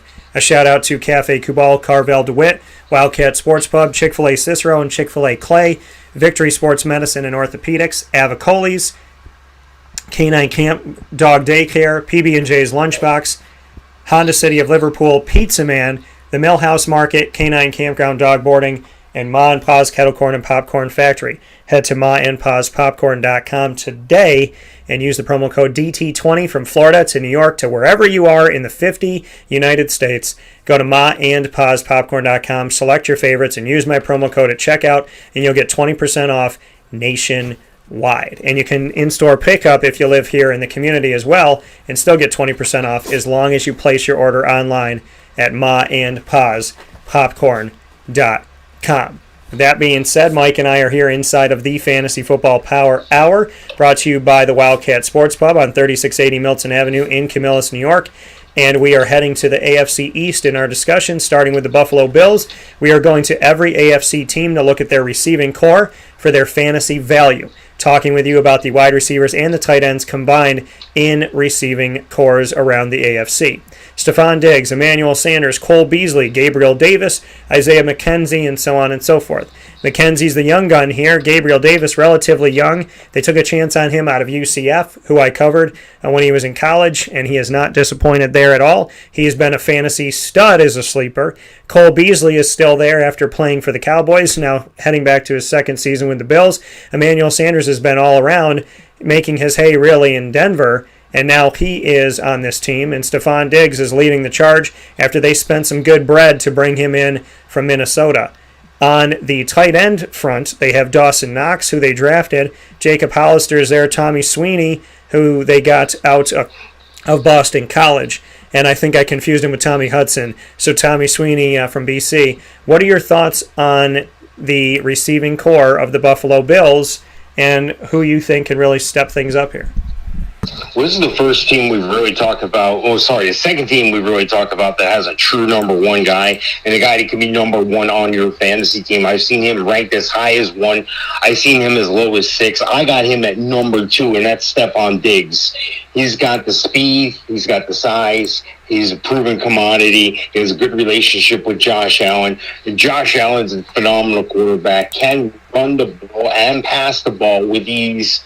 He's got a 1-2 punch at the backfield there. Let's see if they can get that sorted out in Singletary and Moss. But I think Gabriel Davis may open some things up even more for Stephon Diggs. And I think that may be to Gabriel Davis's detriment. I'm not sure he's a true number 2, and I'm not sure Cole Beasley has enough gas in the tank anymore. I got those guys ranked in the 50s. Stephon Diggs heads and shoulders above everyone else on the team. He's the guy you want. Emmanuel Sanders, real age is like 35. His play at age, which is like dog years, of 158. So I don't think he's going to impact anybody. I just really feel strongly that, tight end, the guy I'm targeting on Buffalo is Stephon Diggs. That's the guy I want you to take. And again, I have him ranked. He should be your first wide receiver. Yeah, and Stephon Diggs, a lot of value. I think Gabriel Davis, above a lot of the guys we talked about today, brings good value as a potential 2, definitely a 3. And Stephon Diggs is the guy. At tight end, At Emmanuel, Cole, those are flex guys. But Gabriel Davis, I think, has earned the right to be a 3. Maybe he'll be a 2. I think he can be. And Stephon Diggs is a definite number 1. So I see the value in Diggs and in Gabriel Davis right now. Next up on the AFC East, as we bring this Fantasy Football Power Hour to you, proudly presented by the Wildcat Sports Pub, 3680 Milton Avenue in Camillus, New York. Head out to the Home Depot Plaza to find the Wildcat 7 days a week for indoor and outdoor dining. You can also play on their volleyball court. And, of course, you can watch all the games and have your fantasy drafts, as we will, on Sunday, August 29th, all day long at the Wildcat. So make sure you make your way out there. And if you'd like to order takeout or delivery, you can call 315-487-2222. That's 315-487-2222. Miami Dolphins are next up on here. Mr. Sofka, Myles Gaskin. We already did that. Devontae Parker. Will Fuller V is there. Devontae is still regarded as the number 1 on the depth chart, but has not proven himself. Will Fuller V is yet another mistake Houston has made by letting him go. Granted, he is not, he's often injured, but he was their best bet to be their number 1 guy and somebody that Deshaun knows. They drafted Jalen Waddle and brought him into Miami, and with having Jalen there is going to pay off potential dividends to them, as they're hoping immediately, coming from the University of Alabama, who I heard is pretty good in college football. So as we look at this team, Preston Williams has tried to make his hay. Jakeem Grant, Matt Collins, Alan Hearns, who came over from Jacksonville, Malcolm Perry, who is, he played quarterback at Navy when I covered him there in their option offense. And so what are your thoughts on this situation? Does Devontae have value? Where is Will Fuller the fifth? And is Jalen Waddle going to be the number one guy? And then obviously Mike Gesicki and Durham Smythe, both of these guys had value in fantasy last year. People are like, who the hell's Durham? But he was coming through. And Mike Gesicki, how many times, every single week I said, there's no value to anybody on Miami except for Mike Gesicki. And then maybe I'd name another guy, but it was always Mike Gesicki. What are your thoughts on the tight end situation? Should you draft them both? What should you do? And where is the wide receiver core? Is this Jalen Waddle's to take? I'm really looking forward to this dinner tomorrow night at Outback. I'm looking forward to getting a nice steak. And I feel like when I'm talking about the Miami receivers, I'm with that large party and everybody gets their food and I'm the one dude that didn't get his food yet. And everybody's looking around, everybody's starting to eat, and I'm looking around like, where's mine? We're back to it again. Okay, we're right back where we started from. We're in the mire and the muck. I can't count on these guys to bring me a fantasy football championship this year. Yeah, I know Jalen Waddle, arguably the second best receiver in the league, getting to reunite with Tua. This is going to be a great thing. It's not going to happen off the bat. It's not going to happen game one. I don't think Jalen Waddle is Randy Moss. I could be wrong, but I don't think he's going to come in and have 1,000 yards. He's going to play in the slot. The guy that I have highest ranked, I'm shuddering at because it's Will Fuller. He's hurt all the time. Yeah, he catches a touchdown every game he plays, but your best ability is availability. You need to be on the field, dude. He's number 37 on my ranking. I've seen him drop as low as 71 on some people's rankings, as high as 26. Then you say, well, Mike, what about Devontae Parker? He's lower than that. He's at 46. I've seen him ranked anywhere from 32 to 53, 56. And Jalen Waddle, I've seen him ranked in the 70s, as high as 33. I have him at 49. Mike Gesicki at 12. Excuse me. Mike Gesicki at 12. I'm comfortable with him there as a bottom end number one for me. I think Tua's got to prove he can get the ball down the field in the NFL. They're going to be weakened by that running game. I like I like Malcolm Brown, but I don't think they have a running game that strikes fear in the hearts of any defense. I don't think they're concerned about putting 8 in the box at any time during the whole game, even on short yardage. So I think Devontae Parker, Will Fuller, Jalen Waddle, could they win your game one week? Yeah, but this is a marathon. It's not a sprint, so I can't count on any of these guys to be my number one. Yeah, and I agree. And Will Fuller suspended for week 1 and will be back in week 2. So only out for a game. But Will Fuller, again, he is good. I've had him before. I know he's good. But he gets hurt a lot. So that's, you got to look at that. Devontae Parker, again, every squirrel gets their nut. He's not panned out to be what you expect him to be as a number one guy. He just hasn't. He's had moments. That's it. He's had moments. We look at last season, he had 3 games where he had over 100 yards, which was good. His statistics through his career, 494 yards and 3 touchdowns as a rookie, 744 and 4 touchdowns, 670 and 1 touchdown, 309 and 1 touchdown. 2019-20, 1,202 yards and 9 touchdowns. Last season, 793 and 4 touchdowns. So he's had 1 year where he's gotten over 1,000 yards. He's had plenty of years where he's gotten not close, not very close, 300 yards, 400-something yards, 600-something yards, 700-something yards. More often than not, he's 4 touchdowns or less in every season except for 1. And in every season except for 1, 500 yards or less. When he has 700, is his highest, 793 underneath the 1202. So Devontae Parker, and when he did that, he had Ryan Fitzpatrick. So, again, this is one of those things where he's not your number 1, he's not your number 2, maybe he's your number 3. Will Fuller's not your number 1, he's not your number 2, he's probably your number 4 due to injury behind Devontae. And Jalen Waddle could take the cake. He knows Tua. But what's it going to look like? So, that's the thing. You love the relationship, But where is it going to go? I think Jalen Waddle could take over. I really do. And I think Mike Gesicki's worth drafting, but he's not your number one tight end. And if he's your number one tight end, that means that you waited too long. And Jalen Waddle is still a number 3 receiver until he proves himself. But on this team, he could be a number 1. On your fantasy team, he's a number 3. That's what we mean. The New York Jets, looking at this team, Lord help us all as we embark on this journey. So, looking at the Jets, they have Corey Davis, who never panned out in Tennessee. They have Denzel Mims, who hasn't panned out yet. They have Jamison Crowder, who's been their best bet, but he's got to do 900 things. He's got to be a kick returner and a punt returner and a receiver, and I covered him when he was at Duke. Elijah Moore, they just drafted. Keelan Cole, Jacksonville let go, which I understand because of the young talent that they have, but it also sucks because he doesn't cost that much and he's a good receiver, and he's a massive reason why they made it to the AFC Championship game a couple of seasons ago. Braxton Berrios, who I covered at Miami, he's there now too. So, I mean, a bunch of guys. Nobody's a household name here except for maybe Jamison Crowder. So, thoughts on this? Is this Elijah Moore's team to take over? Is Elijah a slot guy? Do they still not have a number 1?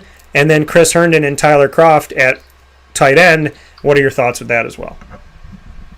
Oh, I feel like I got there for my reservation at dinner tomorrow night with Mom, and the only table they had was right next to the bathroom and the kitchen. It was a double dose there. I'm back there. I can see and hear all the commotion in the kitchen. I can see and smell everything coming in and out of the bathroom. This is what I get when I look at the Jets receivers here. I don't think Corey Davis is a savior at all. I think he's in the 40s on my ranking. Jamison Crowder in the 60s, 69, and Denzel Mims 73. So, I mean, I'm not counting on any of these guys, okay? And then you look at the tight end situation again. Not to poo-poo the situation here, but Chris Herndon hasn't exactly been lighting things up the past couple of years. I got him ranked at 28. I don't think Ryan Griffin is gonna damage his playing time, and I think Kenny Yeboah, but I'm gonna call him Kenny Yeboy.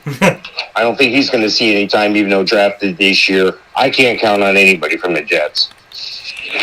Yeah, that's the reality. To go back to a Will Fuller comment by Greg, he said, when not suspended or injured, Fuller is a difference maker. He got paid a ton of money. And my response was, he is a difference maker in fantasy, but injury is a big but. When he's good on the when he's on the field, he's good, but he's not always on the field. That's the thing that doesn't help your team. When he's good on the field, but not always on the field, that's where the thing is. You need him to stay healthy. It's like Julio Jones, but it is. It's similar to. I mean, I think Julio's better, obviously, but it's like Julio Jones. Julio's good, but if you're going to miss him for 3 to 4 games a season because of his foot or his ankle, yes, it's good to have him, but you have to have somebody to back him up. So Will Fuller's not a number 1 receiver because he's not healthy all the time. If he was healthy all the time and consistent, well, then that's something to say. But when you don't have to play a full season because you're not always healthy, that's the question mark. The New York Jets, for the love of Pete, I want Corey Davis to be good. Shout out Western Michigan. He was there the season before my guy came back, Tim Lester. There's nobody on this team that I'm going to draft. I may take a late flyer on Elijah Moore in a deep league or Jamison Crowder, but beyond that, no, I'm not doing anything with this. I'm not drafting a Jet to try and win a championship. Somebody could help me, but looking at this list, no, absolutely not. There is a invisible slap to the face if you draft a Jets player in their receiving corps or their running backs. Or their defense. Do what you want, but be prepared to lose. The New England Patriots, who are not prepared to lose and don't like losing, and your boy Bill Belichick just lost this time, and as I said, hell hath no fury like a woman scorned. I am going to go up on that and say hell hath no fury like a Belichick scorned is even worse. Now he's got Cam Newton and Mac Jones. He's got Jacoby Myers, who they drafted, who they're hoping will be good. He brought in Nelson Aguilar. He brought in N'Keal Harry, who they also drafted. They're hoping that he gets good. Gunnar Olszewski's on the team as well. Matt Slater's back. And they brought in Hunter Henry and Jonnu Smith to help out at tight end, who could end up being their best receivers. Now, Hunter Henry's coming off of an ankle injury, and Jonnu Smith is coming off of a hamstring injury. What are your thoughts, Mike, on this team, and are the best receivers their tight ends?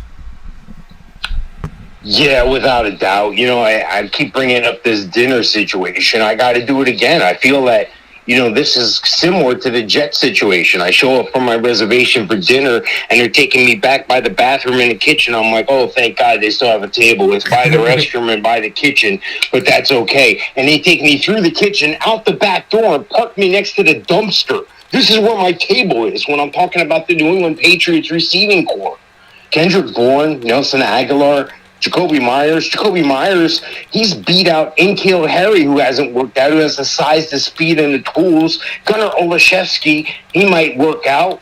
I can't have these guys that might work out. The tight end is where the value is. The problem is when they brought in Jonnu Smith, I thought, hot damn, there's another top 10 tight end. Then 2 days later, they signed Hunter Henry. Well, now these guys are going to eat from each other's plates. They're getting, you get excited when you see somebody, when you're waiting tables, you get excited. You see a couple coming in, they're celebrating something, and I'm like, all right, and they're like, yeah, we're going to split the small salad. That's it. No, and this is what's going to happen with Hunter Henry and Jonnu Smith. So I got Hunter Henry ranked 15. I got Jonnu Smith ranked 16. I got those guys everywhere else. I think Hunter Henry edges out Jonnu Smith is what I'm saying. Either one of these guys can be your tight end too. The problem is half the people are going to think the same way you do. The other half are going to think these are number ones, one over the other for one reason or another. I can't draft any of these receivers. Nelson Aguilar is the highest ranked one I have from the Patriots, and he's at 56. So that should tell you something. So, again, I'm staying away. Don't forget, New England's game plan is to get James White the ball in space, get Damian Harris the ball in space. And Cam likes him some Cam, especially in the goal line situation there.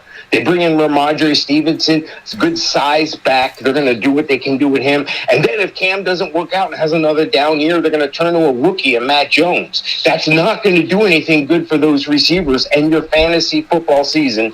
Stay away from these guys. Yeah, Jacoby Myers, no. Nelson Aguilar, didn't prove himself. Kendrick Bourne, N'Keal Harry, got to stay healthy. Jonnu Smith and Hunter Henry, both worth drafting. If you get them both, good for you. If you get one of them, good for you. If you get none of them, well, you're probably not going to want to have to play that person. So I think the value here is with Hunter Henry and Jonnu Smith. And I agree that I think Hunter Henry's above Jonnu Smith, maybe by a little bit, maybe at the start of the season. This is their best 1-2 punch since they had Aaron Hernandez and Rob Gronkowski. So here they are. They drafted Devin Asiasi and Dalton Keene. It didn't work out. They have Matt LaCasse. Didn't work out.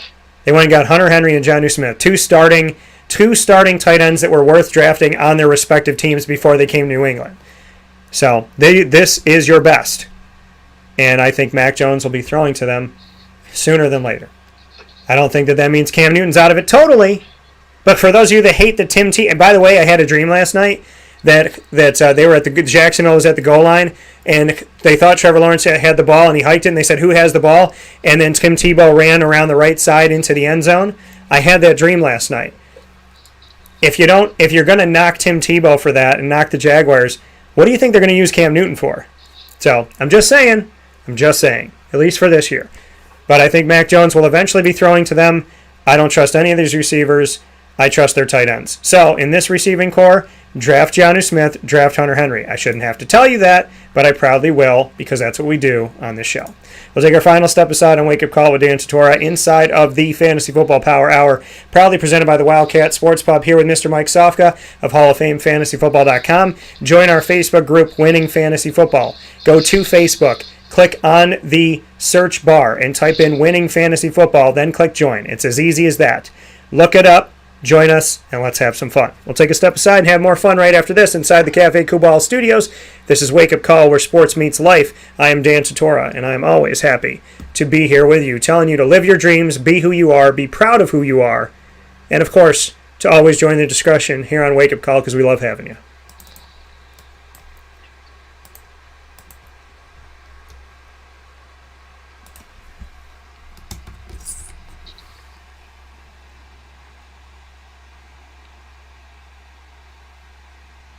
Carvel DeWitt, it's what happy tastes like. Do you know why? Because we make ice cream. Creamy, rich, flavorful ice cream. Not yogurt or iced milk like some of our competitors. Ice cream. Fresh, by hand, daily. For the calorie conscious, we have something new for you. Our new Carvelite. Same great flavor, creaminess, and texture of our regular ice cream with only 35 calories an ounce. So whether you want an ice cream cake, flying saucer, dasher, carvalanche, hard or soft ice cream, we will satisfy your craving with our fresh, handmade regular or new Carvelite ice cream. Carvel DeWitt. It's what happy tastes like.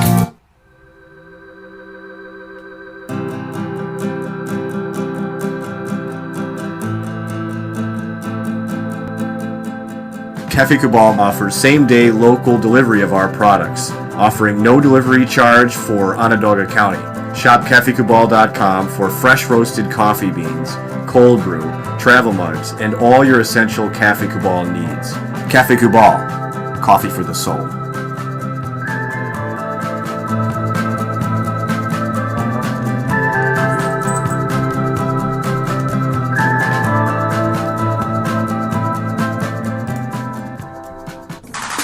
The Wildcat Sports Pub in Camillus, New York is located on 3680 Milton Avenue in the Home Depot Plaza. It is your family-friendly sports bar and restaurant. Folks, some sports bars aren't family-friendly. Some family-friendly restaurants are not sports bars. The Wildcat Sports Pub in Camillus, New York is proud to be both.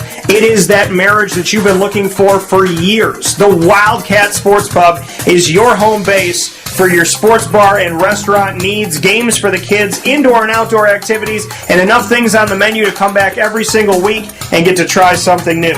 They're open Sundays from noon to 8 p.m., Monday through Wednesday, 11 a.m. to 11 p.m., and Thursday through Saturday from 11 a.m. to midnight. For reservations and party information, call 315-487-2222 for the Wildcat family-friendly sports pub and restaurant.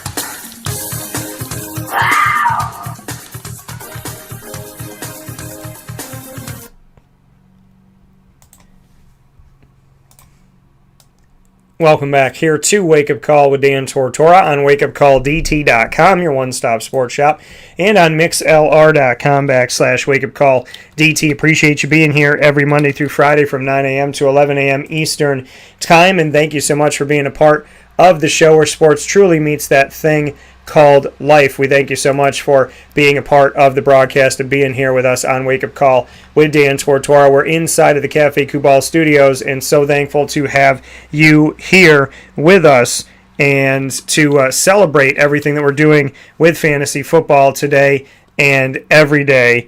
And so with that being said, Mike and I are here to continue the discussion on the AFC wide receivers and the receiving core, wide receivers and the tight ends, to continue the discussion on the AFC's wide receivers and tight ends in their rooms across these 16 teams with the AFC West. So with that being stated, I hand it off now to Mike very proudly as we continue the discussion. Here, taking a look around the AFC at the wide receivers and tight ends of the receiving cores of all 16 teams on the AFC side of things.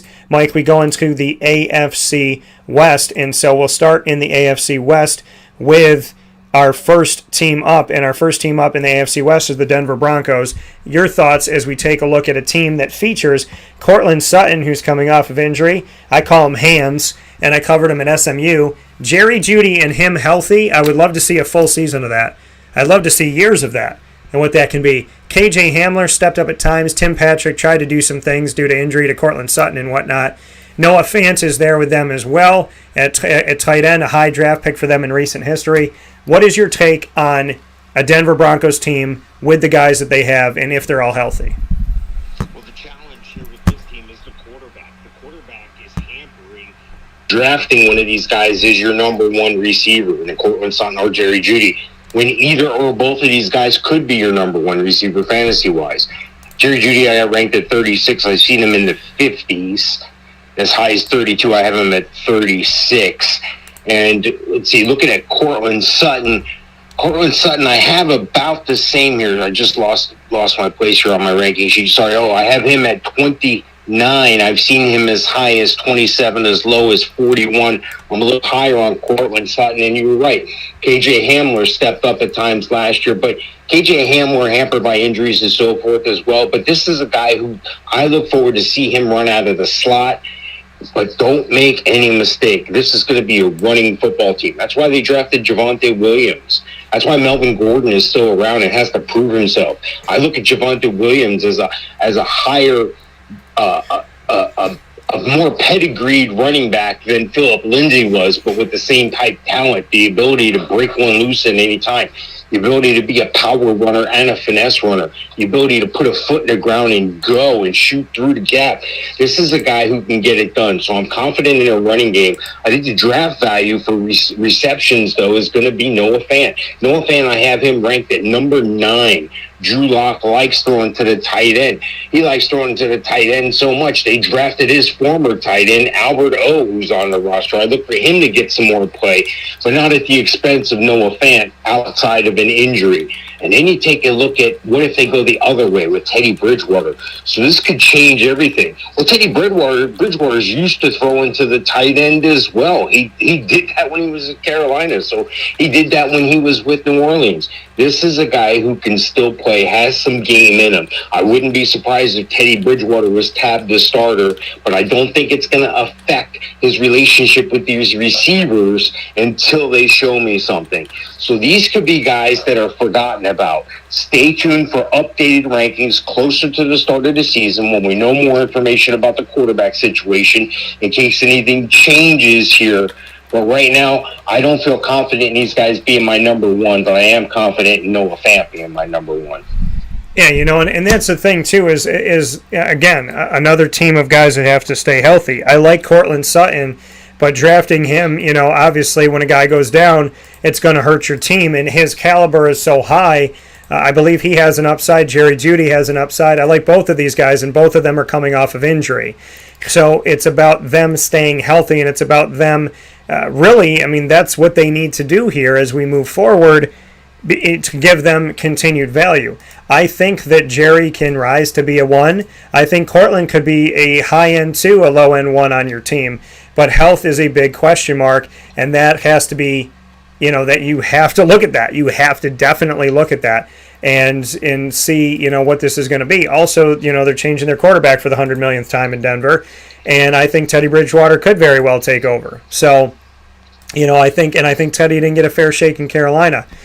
So for me, I do think that whether it's Drew or Teddy, there's going to be value to this receiving core. I do think they both bring talent. I would like to see Teddy out there. I would like to see Drew evolve. They obviously spent a draft pick on him and went out and got him and thought that he could be their future, and he hasn't been. So he has some things to answer to if he wants to stay there after his rookie contract.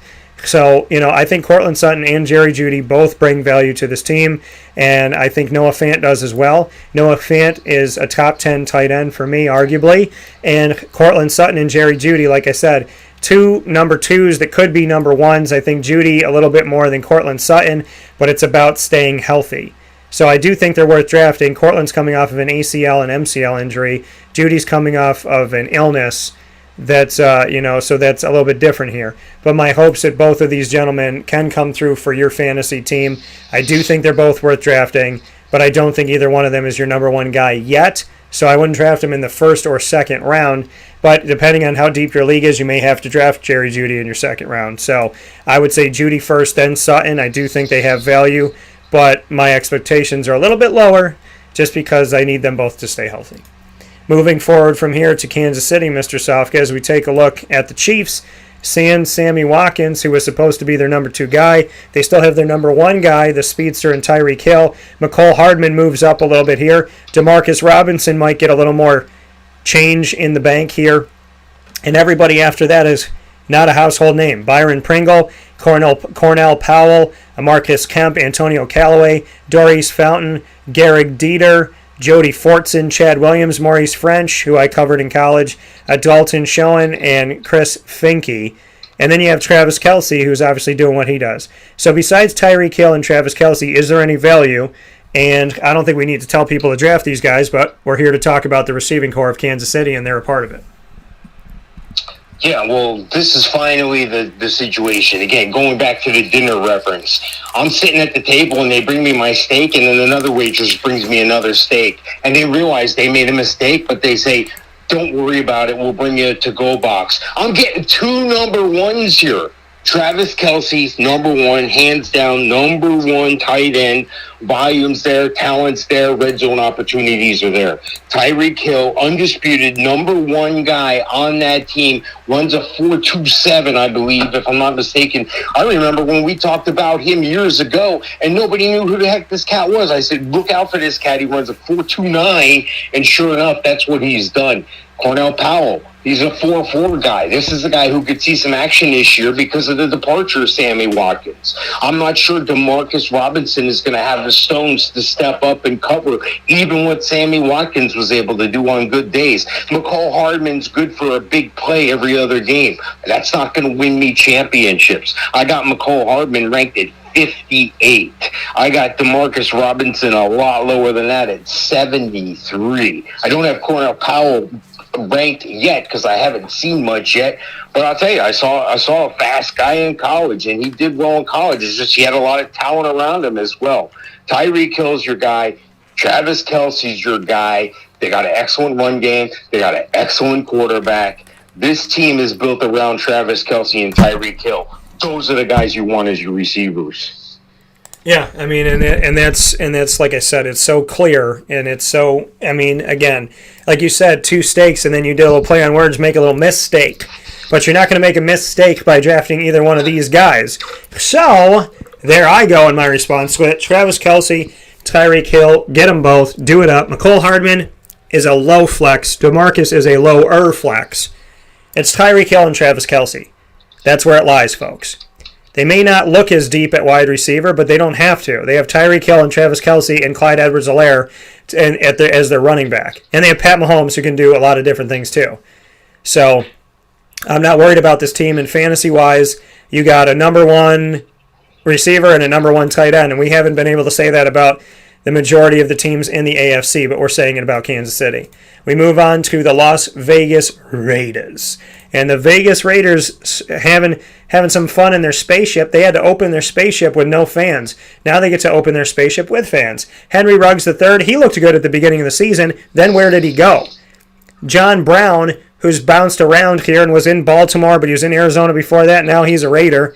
Hunter Renfrow, who I told you flat out, we were both talking about him, how he was at the bottom of the depth chart, and I go, he's not going to stay there forever. He's got hands. He made Deshaun Watson look good. He will find his hay, and he's moving up the depth chart. Zay Jones is still there, my guy from East Carolina, who set the record for most career receiving yards as a college football Division I-A FBS player in the history of Division I-A college football in the FBS. Good stuff there. Willie Snead has joined John Brown. They both leave Baltimore and both go to Vegas. So they're going to be fighting for a job. Zay Jones is fighting for his job. But I think Henry Ruggs and Hunter Renfrow have done enough. HR and HR are going to stay in the HR room, and they're not going to be handed the pink slip from HR. So what are your thoughts on those guys? And Darren Waller, who has been the most consistent of any of those gentlemen, and he is their tight end. Yeah, without question, Darren Waller's the number 1 target for receiving, receptions, yards, touchdowns, all that stuff. Darren Waller's your guy. He only trails Travis Kelce on my ranking of redraft. Travis Kelce, solid number 1, just about undisputed. I've seen him ranked number 2 in one place. And Darren Waller's a consensus number 2. Now, Henry Ruggs, super fast, 4.27 guy. Brian Edwards, 4.4, 4.5 guy. Hunter Renfrow, 4.3, 4.4 guy. That's great. John Brown, 4.33, 40 times. These guys are fast. It's not translating. They're able to get them the ball. Something's gone awry. The running game's gone awry. They bring in Kenyon Drake now to complement Josh Jacobs. Is that enough? Can they get the ball to somebody else? What happens if Darren Waller goes down? Is the team better without Derek Carr and with Marcus Mariota, which we saw at times last year? Again, I can't count on these guys. So make sure you tune into the next show, because obviously all the top receivers are in the NFC. I got Henry Ruggs ranked at 5th 54 on the redraft. I've got Hunter Renfrow at 86, and I've got Bryan Edwards at 88. I can't count on any of these guys. I'm drafting Darren Waller, and I'm staying away from the other receivers. Yeah, Darren Waller to me is definitely worth the draft. He's somebody that you told me about. You said it on the show, and I gave you credit a million times over, and I'll continue a million times more because you were right with everything you said about. I mean, you brought him up when nobody else did, and you were 1,000% right about him. So there's a lot of value in him, and I think Darren Waller's the guy. Hunter Renfrow is a flex. Henry Ruggs right now is a wide receiver 3 because he did some good things, then he got injured, then he fell off. So, and he's only had one small thing to show us. He's shown us one season. So, for me, I can't lean on Henry Ruggs or Hunter Renfrow. I can look at drafting them or more likely picking them up in free agency. But Darren Waller, I got to take. He's a number 1 tight end. People can argue that he's a top 5. So I think he's definitely worth the take. I would argue him maybe into number 4. So I think there's a lot of good there, and I think you should draft him. And that's who I really look to with the receiving core of the Raiders. Final team to do of the 16, the Los Angeles Chargers. They have Keenan Allen and they have Mike Williams, not to be confused with the other Mike Williams because there's a bunch of them. So Keenan Allen and Mike Williams, and then a bunch of other non-household names. Austin Prohl, the son of Ricky Prohl, who came from Carolina, and I covered him there, and I have his rookie card. He's on the team right now trying to find his hay. He was claimed off of waivers for the Chargers, and Jared Cook is now a Charger. So Jared Cook finding his way there. What does this do? Donald Parham Jr., one of the guys from the XFL that can really find a space here for himself, especially with Jared Cook being older. What is your take as Jared Cook is back in the AFC West? He was the best receiver for the Raiders. Now the best receiver for the Raiders is a what? A tight end, just like he was. From Jared Cook to Darren Waller, it tells you something about their wide receivers when their best receiver is a tight end. And it tells you about the talent of Jared Cook and Darren Waller. Where is the tight end situation with Parham and Cook? And what do you think about everybody besides Keenan Allen? And is Keenan Allen still a number 1 guy? I think Keenan Allen could be number 1 guy. I got him ranked at 13, just outside being your wide receiver 1, but there's still time. The challenge is he's still got a young quarterback in Justin Herbert, and he just did a fantastic job with the last-minute start situation. Comes in, acts like an all-pro right away, carries the team just about. And that's what Austin Eckler going down at times as well. Austin Eckler is the pass receiver on the team, though. Jared Cook, he's had a great career. He's 34 years old. Okay, he's 6'6", 246. He's a red zone guy occasionally, maybe if you're in a touchdown-only league, but I got him tight end 23. I've seen him as high as 11, but I think that's touchdown-dominant leagues. I don't see how anybody can have him ranked that high. I do like Donald Parham. I do like his length. I like his ability in a one-on-one to be able to go up and get the ball. He's tall. He's got long arms. He's got a big reach. But Keenan Allen's the guy you want on this team. Keenan Allen, maybe a Mike Williams. I got Jared Cook again ranked at 23. I've got Keenan Allen at 13, and I've got Mike Williams at 52. So again, most of the pass catching is going to be to the backs. Red zone's going to be to the tight end or Keenan Allen. That's the only place you can make money there. And I promise, folks, on the next show, we're going to have some more wide receivers that are ranked higher to the top. By default, they have to be, because I've been poo-pooing all the ones in the AFC. Yeah, and the thing is we're just telling you what we see.